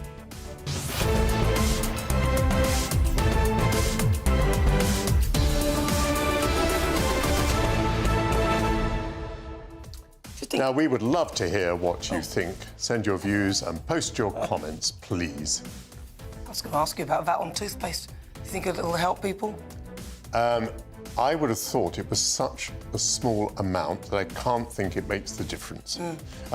Seems like an interesting issue that the Lib Dems could bring up at this point. It's a news story, isn't it?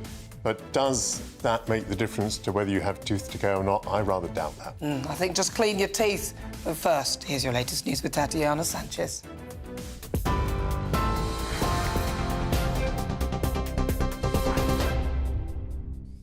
Nana, thank you. The top stories from the GB Newsroom.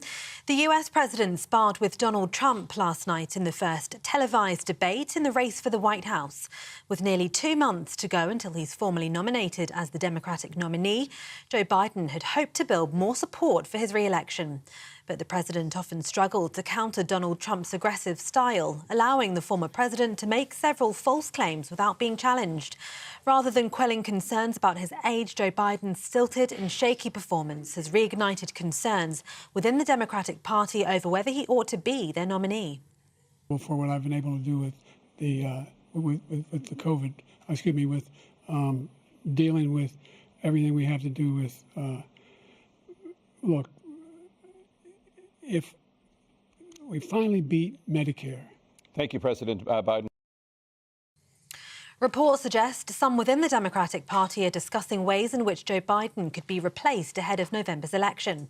But no incumbent president had ever dropped out so late in a campaign, and there appears to be little agreement on what would happen if he did. Some have suggested Vice President Kamala Harris or California Governor Gavin Newsom as possible replacements. But President Biden has shown no sign of standing down, and there's no clear mechanism to force him to do so. The UK's exit from recession earlier this year was stronger than initial figures had suggested. The Office for National Statistics says the economy grew by 0.7% in the first 3 months of the year. The improvement was largely driven by the services sector, with stronger activity also seen in professional services and transport. It could be good news for the Prime Minister, who's made growing the economy a key promise ahead of the election.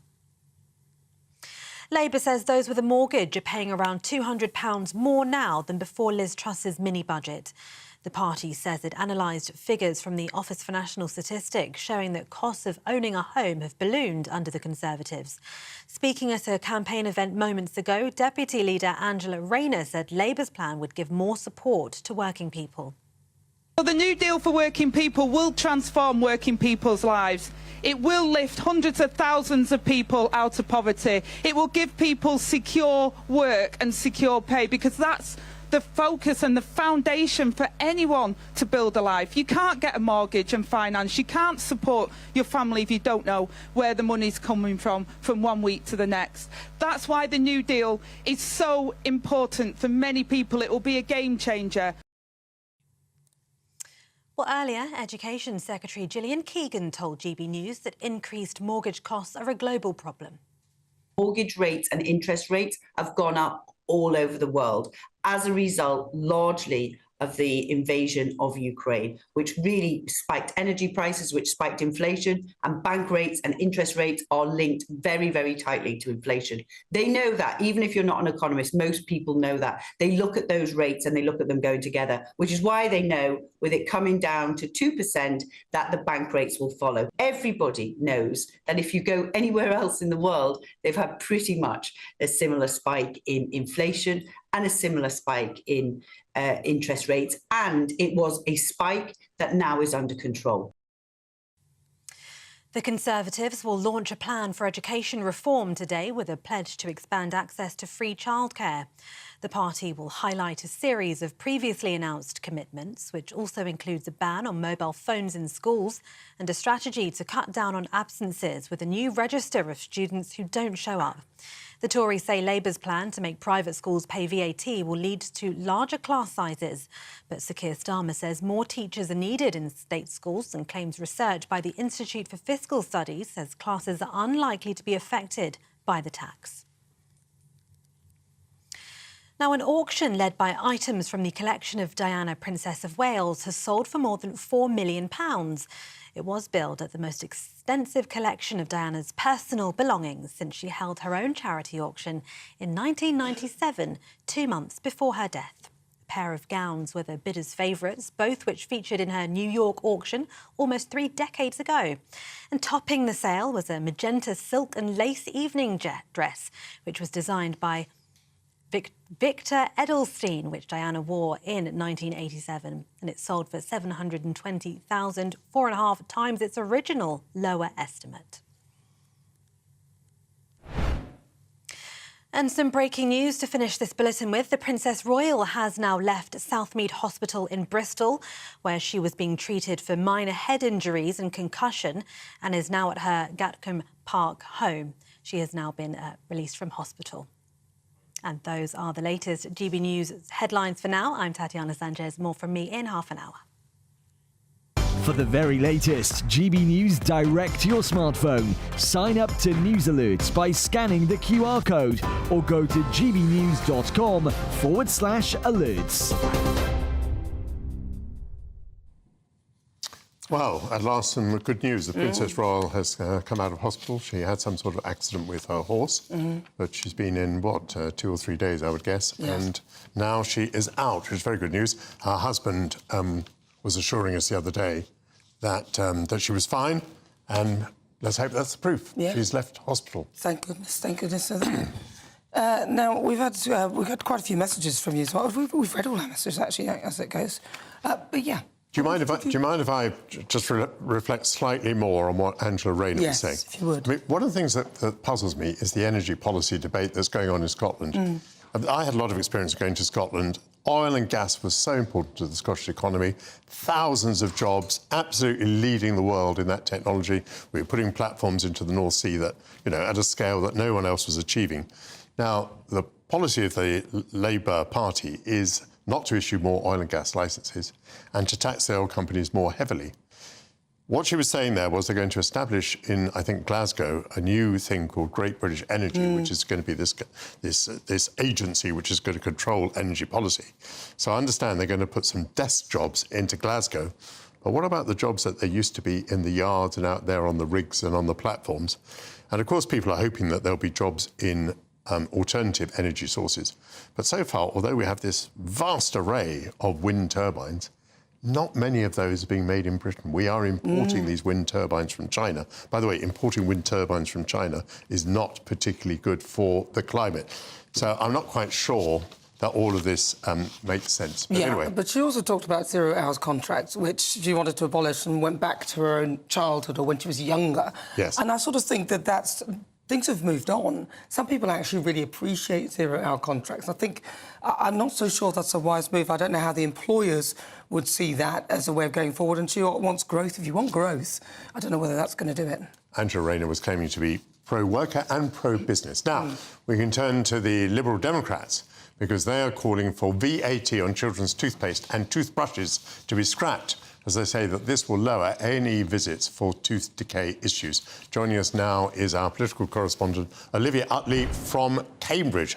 Hello, Olivia. Tell us about this story, please.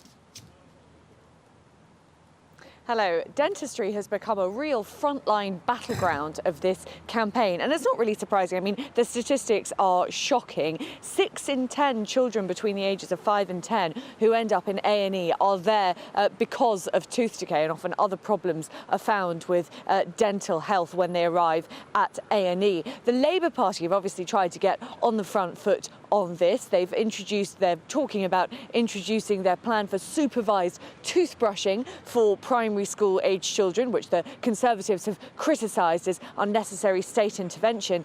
And they've talked about ending the dental desert drought, as they're calling it, by introducing 3,000 new dental graduates into places which are really, really suffering because of the lack of dentists. Now the Lib Dems are trying to get in there too. Now they are promising to scrap VAT on children's toothpaste, and they say they would want to bring in this change within 4 weeks under an emergency budget. Now Labour have shied away from doing an emergency budget, and we think that if Labour do get into power, it'll be actually quite a long time before we hear from Rachel Reeves. Could it be that something like this from the Liberal Democrats changes Labour's mind about that? Will they decide that there is more urgency to some of their, especially plans to do with the NHS and dental health, than they have previously thought? That's what the Lib Dems are hoping, especially in areas like this. The Labour MP in Cambridge has a majority of just under 10,000, and the Lib Dems are in second place. They're obviously very much hoping that policies like this will allow them to leapfrog Labour and gain those swathes of seats across the southeast home counties, places like Cambridgeshire and the southwest too, where they're really hoping that they can pick up 50 to 60 seats. Olivia, what is the feeling? Does scrapping VAT on toothpaste and toothbrushes for children, does it make a difference? Does it mean that parents who presently are allowing their children's teeth to decay would change their position or be able to take care of their children's teeth better? Would it really lead to a reduction in the number of visits to A&E? Well, I think that's a really, really interesting question. I mean, I think there are Conservative backbench MPs who've been arguing that even the sort of child supervising toothbrushing regime probably wouldn't make very much of a difference, because in the end it comes down to parenting and parenting choices, and you can't force a parent to do what you believe is right by that child. In some areas, perhaps it is simply a question of money. Very, very badly off parents live. It might be that they are unable to afford toothpaste and toothbrushes for their children, but one would have thought those would be examples on the very, very extreme end. And most of the time, I suspect that it will not be a question about money. And this 20% reduction in cost because of the scrapping of VAT, I suspect might not make that much of a difference. Olivia Utley, thank you very much. Thank you very much. Seems a bit of a populist policy for a very complex problem. People just simply need to clean their teeth more, I suspect. I don't know whether that will make any difference at all, but what do you think? gbnews.com/your say. And also, if you'd like to join us on election night, here, Patrick and Michelle, here they are to tell you more. On election night, we are throwing a party. The GB News Election Night Watch Party will be live from Essex and you are all invited. On air from 10 o'clock, we'll have familiar faces from across the channel, entertainment and lots more stuff as we keep our eye on all the results as they come flying in. If you want to join our live election night watch party audience, scan the QR code on screen or go to gbnews.com/election party. It's going to be quite a night, but next up, the Shadow Foreign Secretary David Lammy has claimed that the Tories are not the right class of people to be running Britain because of their public school smallness. He claimed that Deputy Leader Angela Rayner is someone who gets it and will resonate with people. Joining us to discuss this is the author and broadcaster Nikki Hodgson in the studio. What did you make of these remarks? Let's think about their political impact. Do you think that the Labour Party today will be thanking David Lammy for opening up this front? No, because, as we know, both parties and all parties have politicians from all kinds of backgrounds within them. And, you know, just because you're a member of the Labour Party doesn't mean you weren't public school educated or privately educated. I mean, it's something that gets levied against the Tory party routinely and has been done for many decades. But I think what's more interesting to make as a point is that people's life experience fits them to be in politics. And we are still working to a very old-fashioned model of thinking somebody hopefully does PP at Oxford and then maybe they work in banks and then, you know, there's this very standard way of getting into politics. And somebody like Angela Rayner, you know, she has the complete opposite journey. And as a result of that, understands so many kind of aspects of life that the traditional model of politician can't.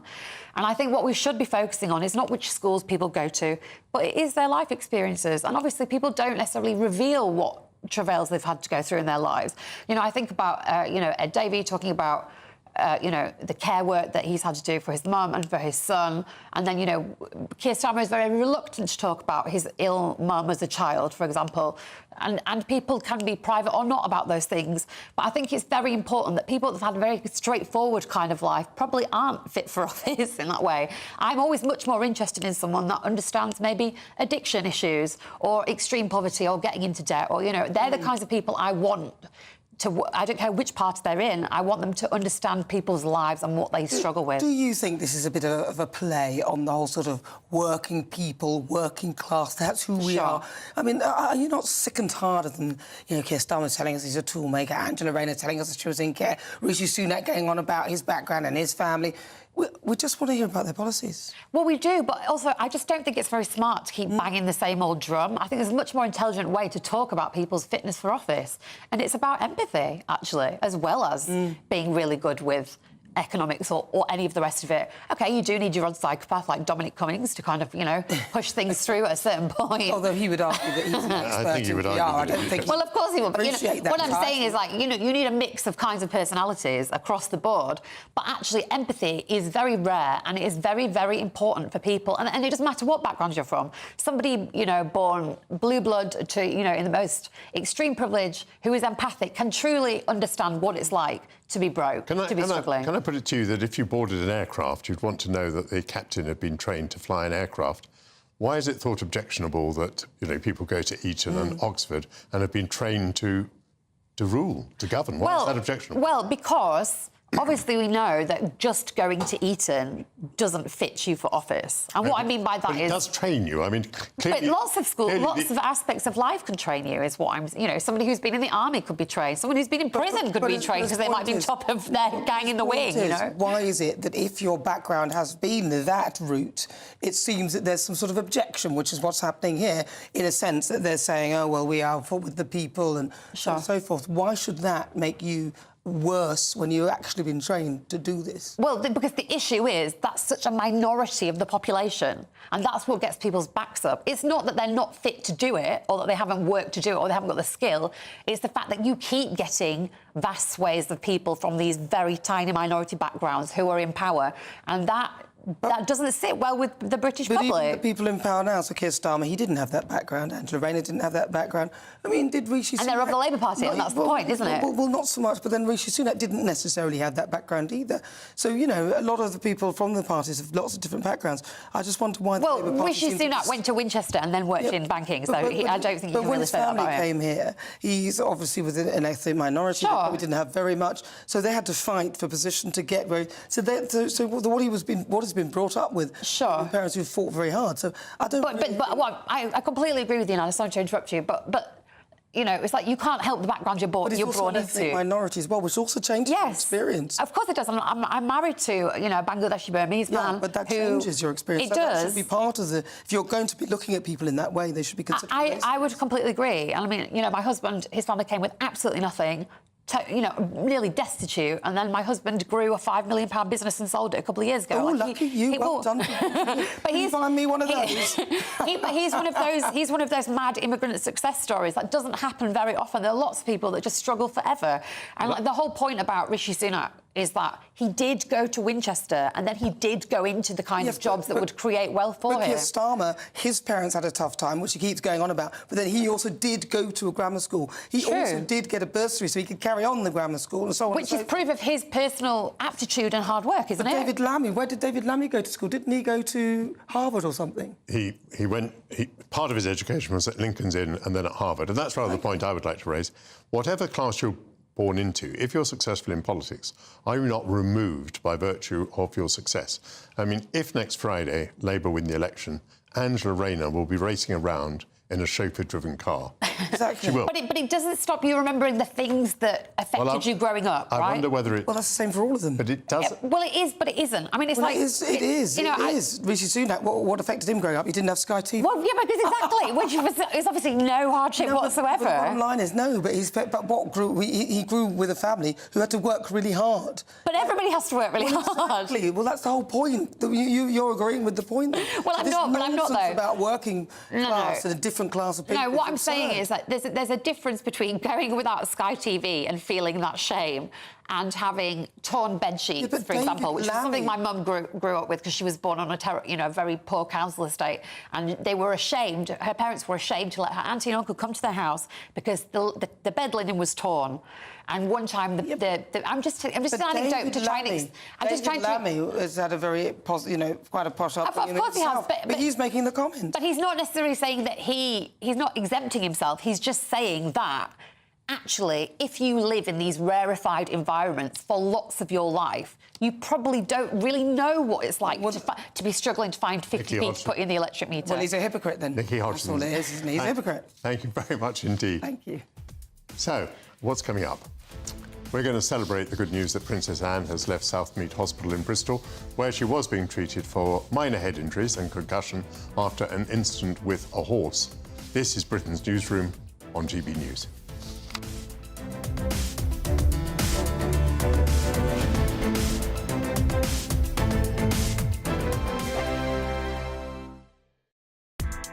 Join me, Nana Akweer, for an informative, interactive news programme with a difference. It's fun. It's true. You're not wrong. No one will be cancelled. Lovely. Join me from 3 p.m. every weekend, only on GB News, Britain's news channel. Every Saturday, 10 till 12, we'll bring you all of the news that you need to know. We'll also remind you that there is so much to smile about. It's my favourite time of the week. I get to relax, enjoy some light-hearted stories, and let Ellie teach me about fashion too. That's Saturday Morning Live, every Saturday, 10 till 12. Only on GB News, Britain's news channel. Britain's Newsroom, weekday mornings from 9:30. I've got a grade 3 astrocytoma brain tumour. Once I was diagnosed, I tried to do my claim with my insurance company and was rejected. They then also cancelled my life insurance and also cancelled my wife's policies as well. And this is Zurich Insurance, John. This is Zurich, and their point was, because you'd had some dizzy spells, which you hadn't told them about, they say dizzy spells equates to a brain tumour, which there's no evidence to support that. I was with King's College Hospital. They ignored them. King's College Hospital were the experts. And you were expecting £25,000? Yeah, that was a critical illness claim. Critical illness, because you've got a critical illness. Clearly, it couldn't be more critical, could it? No. Michelle, you've got a lovely, poorly husband, and you're also worrying about paying the bills and what the future holds. Yeah. What impact is this having on you on a day-to-day basis? I try not to think too much about the future because it does upset me. I'm kind of thinking, when John does go, I'm left with a mortgage to pay and 2 young children. How old are your kids? 5 and 3. Right. So it's incredibly tough. And are you working? I haven't worked since having the children. Right. That's a decision we made when we had children. In the grand scheme of things, this amount of money is a drop in the ocean for a company like Zurich. Yeah, because I think they could make all this go away. I've read some of the statement. Zurich statement. We're sorry to hear of the very difficult circumstances Mr. Rendler's family are experiencing. You're terminally ill, and they're calling that difficult circumstances. The People's Channel. We're proud to be GB News, the People's Channel. And as you know, we always love to hear your views. Now, there's a new way of getting in touch with us at gbnews.com/yoursay. By commenting, you can be part of a live conversation and join our GB News community. You can even talk to me, Bev Turner, or any of the members of the GB News family.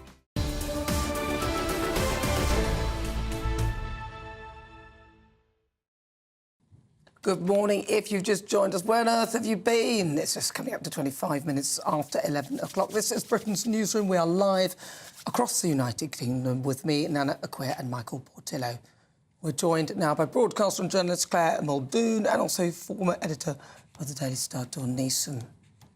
We have had this news in the last few moments that the Princess Royal, Princess Anne, has left hospital, which is interesting because back on Wednesday, her husband, Tim Lawrence, was saying that she was recovering slowly, which perhaps was suggesting that she might spend some time in hospital.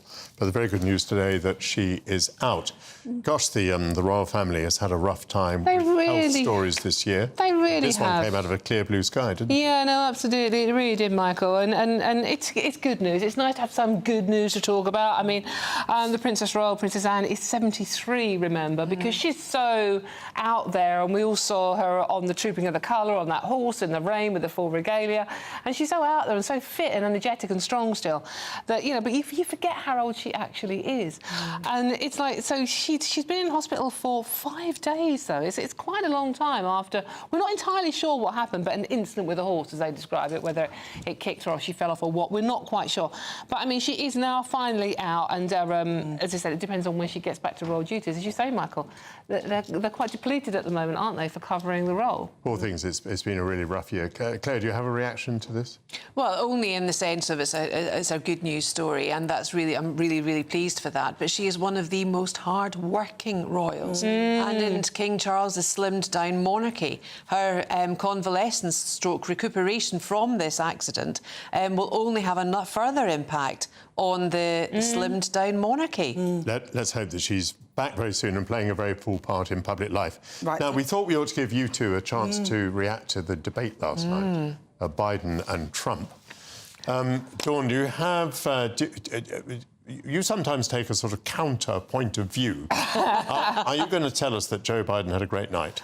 No, I'm not. I must confess, like a lot of people, I watched it live. My overriding sense coming out of it, and I'm being completely honest, Michael, was sad.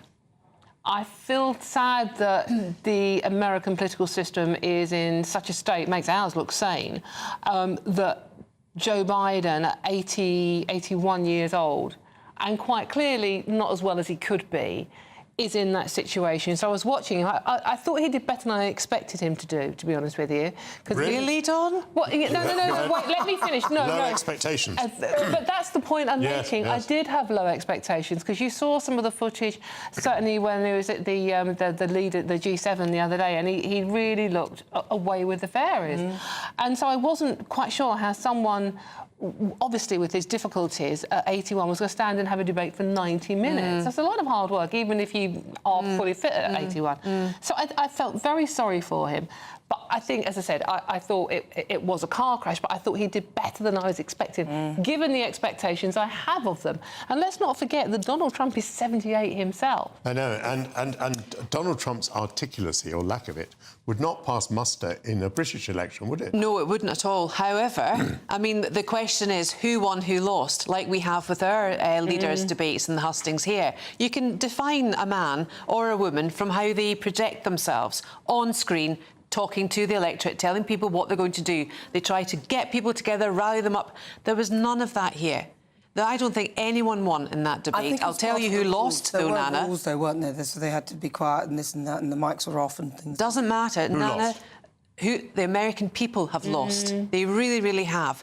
And Joe Biden's wife, I don't understand how Jill does not get a grip of her husband and say, look, darling, you cannot do this. You're not fit for purpose. Take yourself off the ballot, please. But she wants to be part of the whole thing anyway, by the looks of things. Well, she's derailing it as much as anyone. And Kamala Harris, her post-interviews were, you know, almost as bad as Dawn sitting on the fence there by saying Biden wasn't as bad. Do you know, this story, though important as it is, will probably not affect our viewers as much as the junior doctors' strike. Oh, yes. 5 days of junior doctors' Ridiculous. strike. Yes. How many operations and appointments are going to be postponed thanks to this? It's not even so much that, because generally what happens is, as you know, more senior doctors, stroke consultants have to come in and pick up the slack of those junior doctors who aren't running the wards of 300 people or something.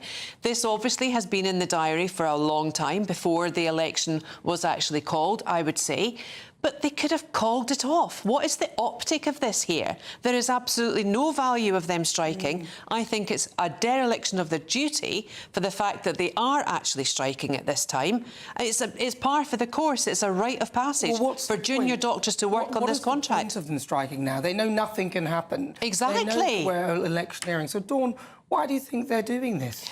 Could it possibly be political? You know, when they first went out on strike, there were a few of them standing on the picket line with a very bad word, the Tories.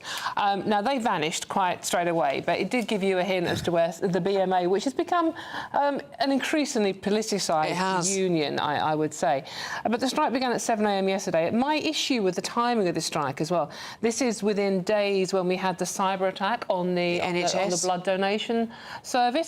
And that has set operations, certainly cancer operations and things, back as well. So for the doctors to strike on top of that, when people, you know, there's already a huge waiting list, 7.2 million on the waiting list already. But on top of that, the blood cyber attack, it just means to me it feels like, well, hold on a minute, how much do you value your patients? How much do you care?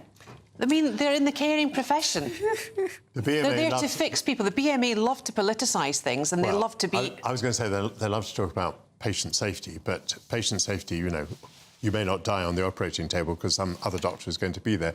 But if your scan is postponed by 3 weeks, you know, you may be going to have treatment that is going to be more radical than the treatment you should otherwise have had. Claire Muldoon and Dawn Neeson, thank you very much indeed. Thank you. It's time now for some more news headlines with Tatiana Sanchez.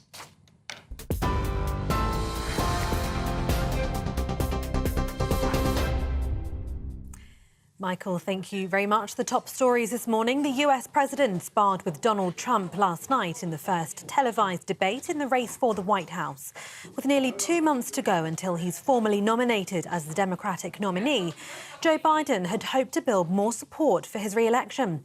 But the president often struggled to counter Donald Trump's aggressive style, allowing the former president to make several false claims without being challenged. Rather than quelling concerns about his age, Joe Biden's stilted and shaky performance has reignited concerns within his party over whether he ought to be their nominee. For what I've been able to do with the with the COVID, with dealing with everything we have to do with. Look, if we finally beat Medicare. Thank you, President Biden. In other news, the UK's exit from recession earlier this year was stronger than initial figures had suggested. The Office for National Statistics says the economy grew by 0.7% in the first 3 months of the year. It could be good news for Prime Minister Rishi Sunak ahead of next week's election, who's made growing the economy a key promise. Meanwhile, Labour says those with a mortgage are paying around £200 more every month than before Liz Truss's mini-budget. The Tories say the cost of borrowing has increased all over the world, but Labour says tax cuts announced by the Prime Minister could see rates rise yet again. And Princess Anne has returned home after several days in hospital with minor injuries and concussion. The 73-year-old was struck by a horse while walking on her estate in Gloucestershire on Sunday evening. Yesterday, her husband, Vice Admiral Sir Tim Lawrence, told reporters she was recovering slowly after he visited her in hospital. And those are the latest GB News headlines for now. I'm Tatiana Sanchez. More in half an hour. For the very latest GB News direct to your smartphone, sign up to News Alerts by scanning the QR code or go to gbnews.com/alerts. Cheers Britannia Wine Club proudly sponsors the GB News Financial Report. And here's a quick snapshot of today's markets. The pound will buy you $1.2649 and €1.1811. The price of gold is £1,842.72 per ounce, and the FTSE 100 is at 8,225 points. Cheers Britannia Wine Club proudly sponsors the GB News Financial Report. Thank you, Tatiana. Right, up at noon, good afternoon, Britain, with Tom Harwood and, very excitingly, Sophie Reaper. It's the first time she's joined us live here in GB News in the studio itself. How are you feeling? I'm very excited to be getting going. Excited to have such a wonderful co-presenter with me today. I'm sure Tom's going to look after me. It's obviously a big day in the news with everything going on. Well, he shook his head then when you said... Oh, really? Look, I'm immaterial to this. Don't like. I mean. So is your presenting debut today? Presenting debut today, but, yes. I mean, the way that you conducted yourself in Normandy in particular, I mean, it was just astonishing broadcasting. So I really don't think I'm going to be needing to hold any hands here at all. It's going to be a marvellous show. Well, There's a lot to talk that'll about make too. a nice change, because Nana's been holding my hand all the way through. So, Sophie, congratulations. What are you going to be dealing with today? Well, I think, as you'll have done, the US, it'll come right at the top of our agenda. But Princess Anne coming out of hospital, I think, as well, that'll be big news for her. She spent those 5 nights in hospital, so we'll be touching on that. But as well, some fun stuff. Oh, yeah, we're going to be live in and Glastonbury. the football, yes. I think the football, maybe I'll have to hold your hand for the football, I mean, won't I hold my hands up to having very little football knowledge. Have you ever been to Glastonbury? I haven't, no, actually. No, neither of us have, no. But we will be live in Glastonbury and hopefully make it through the bit of signal desert that very often is there, because the Pyramid stage is now lit up and we'll have the first acts today. But also we're going to be touching on the general election campaign. Ah, yes, I'd almost forgotten. There's a little noticed report this morning that the Labour Party is planning a rally in the days leading up to the date of the election. It's planned for this weekend, and it's leading to so many allusions to what happened. It's going to be held in Sheffield in 1992. It's not being held in Sheffield. It's not being held in Sheffield, as far as we're aware. But of course, Michael, you'll remember the 92 Sheffield rally with Neil Kinnock shouting, "Well, all right." I do. Do you know? I was going around the doorsteps. It was an election where we, the Conservatives, because I was a Conservative in those days, we expected to lose. I was going around the doorsteps, and so I wasn't watching what was going on television. And suddenly, I tell you, suddenly on the doorsteps, there was a change in attitude. And people suddenly started saying, "Oh, you're going to win, you're going to win, you're going to win." And it was because of the Sheffield rally, because Neil Kinnock had lost control and had done this, "Well, we're all right, we're all right." Punching the air. Almost a victory rally, but before the presumed victory. He had assumed victory, which is something which I think Labour will be very careful not to do this time. But nonetheless, they're holding a rally. They are, with celebrity endorsements, no doubt. Oh, no not less. that again. So there you go. That. I hate that. Classic. Thank you both very much. Have a great show. Sophie, particularly. Have a great debut. Brilliant. Right, all that and more at midday. Up next, we're looking ahead to England's next game in the Euros, which is on Sunday. This is Britain's Newsroom on GB News.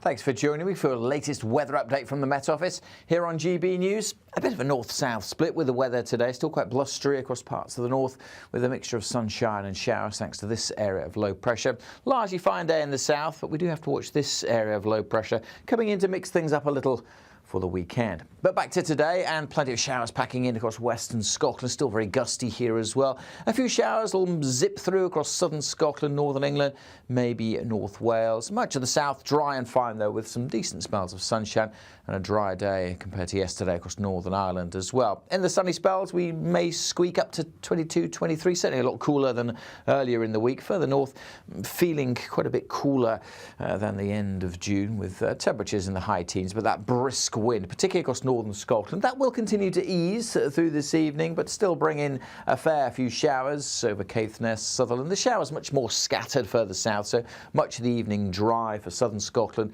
and for Northern Ireland. The odd one still across northern England, but again, many places here will have a dry evening, and certainly across the south it's dry and fine, but it will start to cool off fairly rapidly through this evening. Then we look out west as that other area of low pressure starts to move in. That's going to bring more cloud as we go through the night across Wales and Northern Ireland, and eventually a little bit of light rain and drizzle. The showers will continue over Shetland and a few over the Highlands, but many places will have a dry night.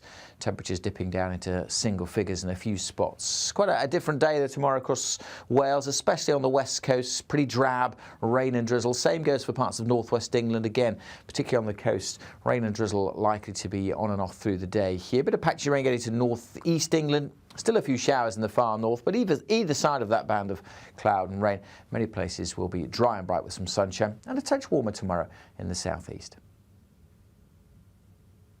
Congratulations to the GB News winners at this year's Tric Awards. And the winner of Interview of the Year is... Alistair Stewart reveals his heartbreaking diagnosis to Camilla Tominey. And the winner is GB News Breakfast. And the winner is Nigel Farage. And thank you to you, our GB News viewers and listeners, for making us the People's Channel, Britain's news channel. Good afternoon, Britain. Your lunchtime update on the stories that matter across the UK. From breaking news and insightful analysis, inspiring stories and lively debates. You're comparing yourself to a former Prime Minister. Which is it? Stay informed, stay updated, stay entertained. I just don't know how anyone would not want to be there. Every weekday from midday. We are Good Afternoon Britain, only on GB News. Britain's news channel.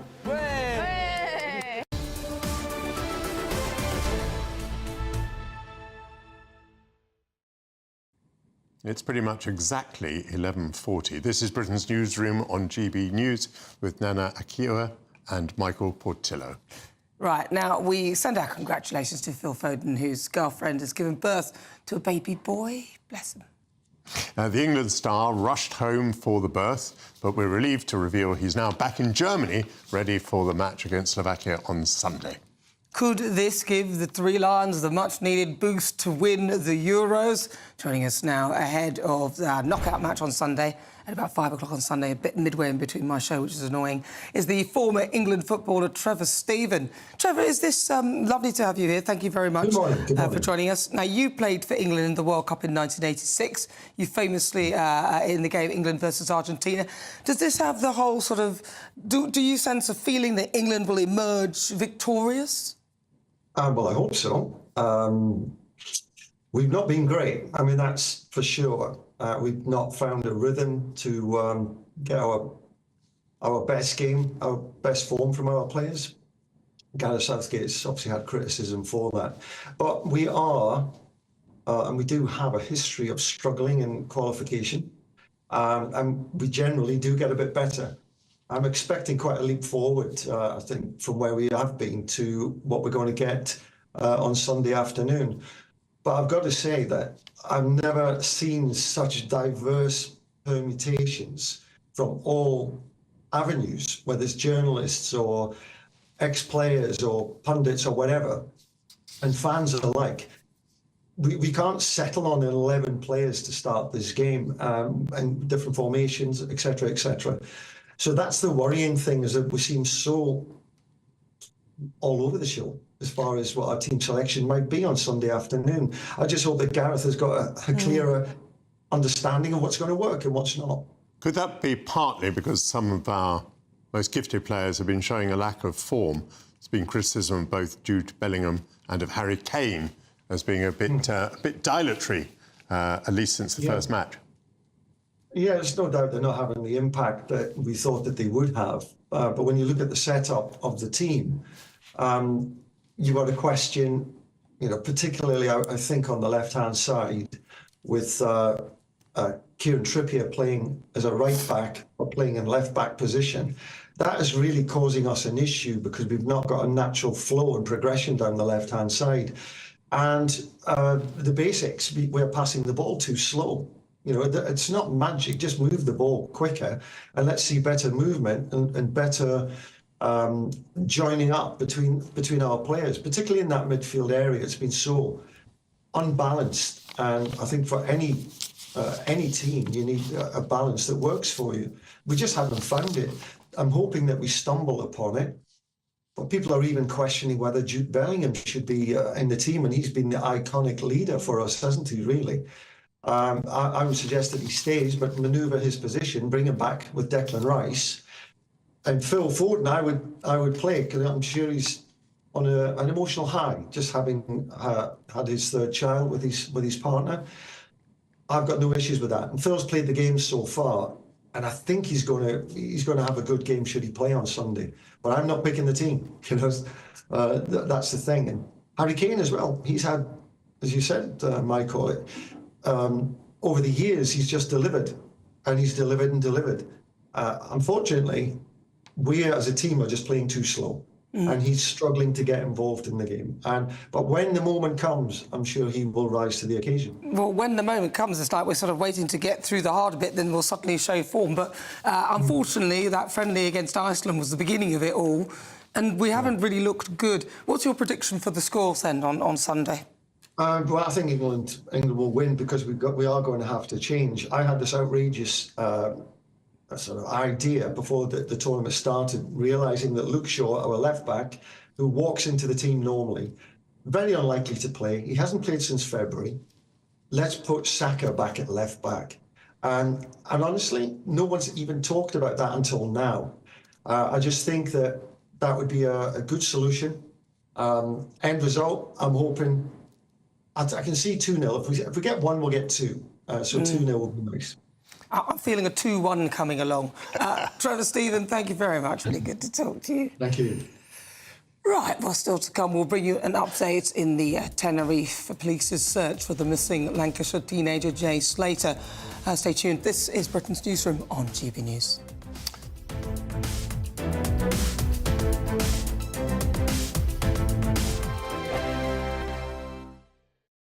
On election night, we are throwing a party. The GB News Election Night Watch Party will be live from Essex and you are all invited. On air from 10 o'clock, we'll have familiar faces from across the channel, entertainment and lots more stuff as we keep our eye on all the results as they come flying in.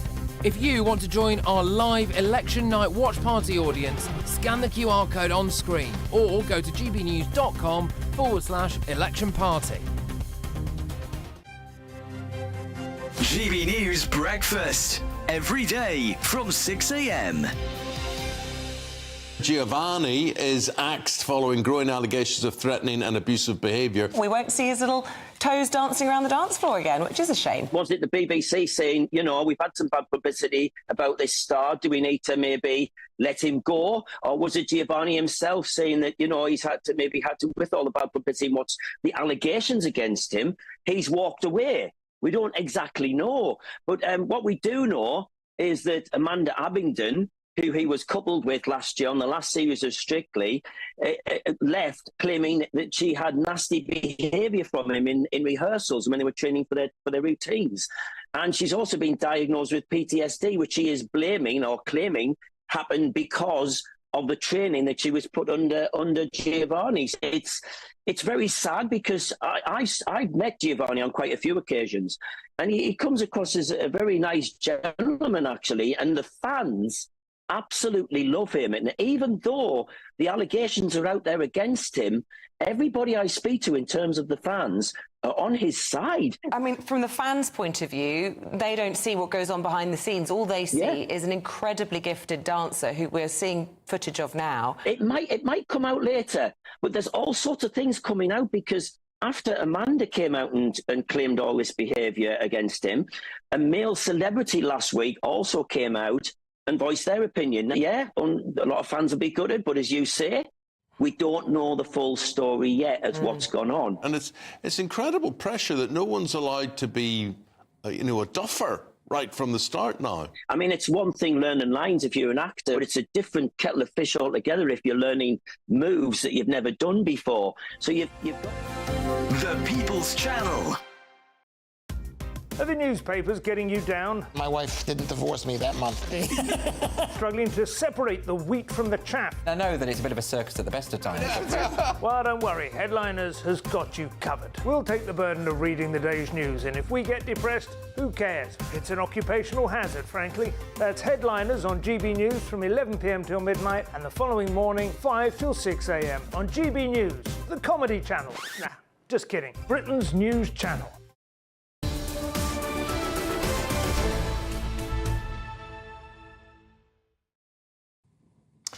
Welcome back. We have some breaking news. Tenerife police have called for volunteers to take part in the large-scale search for the missing Lancashire teenager, Jay Slater. They are looking for civil protection agencies and mountain search volunteers to take part tomorrow morning. Joining us now, senior global reporter for Mail Online, Nick Pisa, joins us from Tenerife. Nick, they're calling on others to join in with the search. Do they not have enough resources, or is it the terrain so difficult to look through that they need to get more and more people on the ground to try and find him? I think it sounds like it's a question of both, really. I mean, they have been up there the last, nearly 13 days into this search. They've been up there with drones, with dogs and with helicopters, and I have seen the civil protection teams, the mountain rescue teams and the police up there, but it is a massive area of terrain to cover. It's a good 30 square miles, so they are looking for people who can come up there tomorrow. They've asked for them to be up there for 9 o'clock tomorrow morning, and they've also asked people before they set out, obviously just to underline the fact of how treacherous this terrain is, to leave their names and numbers with those officers who will be up there coordinating the search as well, because obviously, God forbid, we don't want to be looking for any other people who are up there. But they are stressing again that they don't just want any sort of Johnny-come-latelys. They do want people who do have some experience of the terrain up there, because I can tell you it is quite exposed, it's quite barren, it's quite windy up there, and it is quite a tricky terrain to search. Nick, many people will know Tenerife from their holidays, dominated by an enormous volcano, which obviously creates extraordinary terrain in itself, and then creates extraordinary weather conditions with very different weathers on either side of the mountain.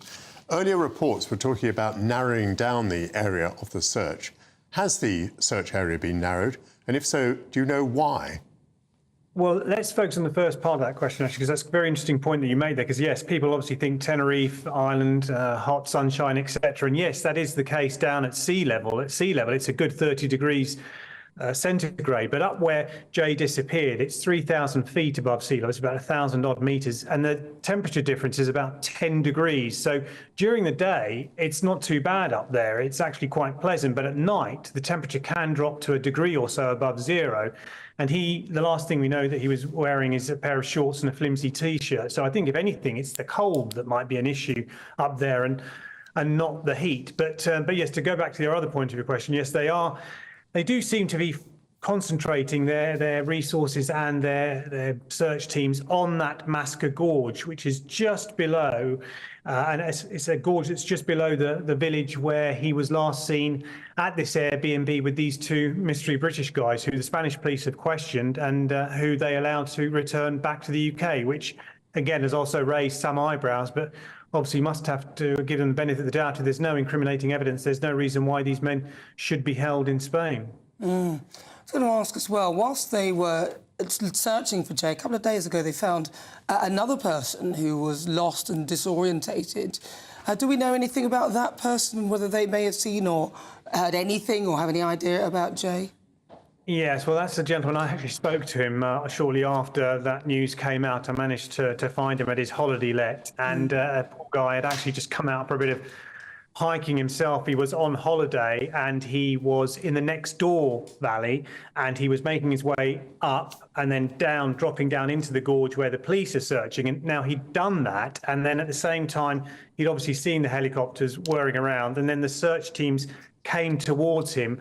And I think there was a little bit lost in translation there, because they insisted that he come with them and that they take him back off the mountain and back to his car. But he told me that he was absolutely fine. He was an experienced hiker. He was layered up, as they say, hikers say when they go out. He had water with him. He had food with him. He had sticks with him. He insisted he wasn't dehydrated and that he was fine, and that he didn't need rescuing. And he said he found the whole thing rather embarrassing. Nick, that's very interesting.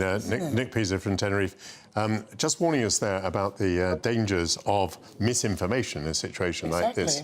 But Nick Pisa undoubtedly will stay in touch with the situation and bring us any news when we have it. Well, it's been an interesting morning, has it not? We've been debating that presidential debate. I think most people are saying that Joe Biden lost it. What are the consequences? It could be a highly consequential event if the Democrats decide to replace their candidate. But it could be a positive thing for them to do that. I mean, I don't think it could get much worse than the situation they're in, and it could be a negative thing for Trump if they do actually find somebody who people warm to rather than Joe Biden. Anyway, it's certainly been an exciting morning to be on GB News, because this could be a moment where the American election changes. Could it be that the Democrats do something that was thought absolutely impossible? Right, anyway, well, that's it from Britain's Newsroom.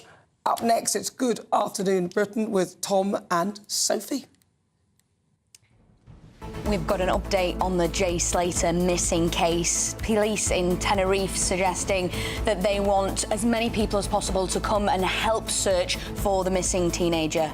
We're also going to be going over to the United States. Could it be that Joe Biden is seriously swapped out at this late stage for someone else? We'll have the inside political track from across the pond. All that to come and so much more, even a little bit of live Glastonbury for you. The main stage is kicking off today. All that to come after your weather. Looks like things are heating up. Boxed boilers, sponsors of weather on GB News. Morning, welcome to your latest weather update from the Met Office here on GB News. A blustery day across the north today with quite a few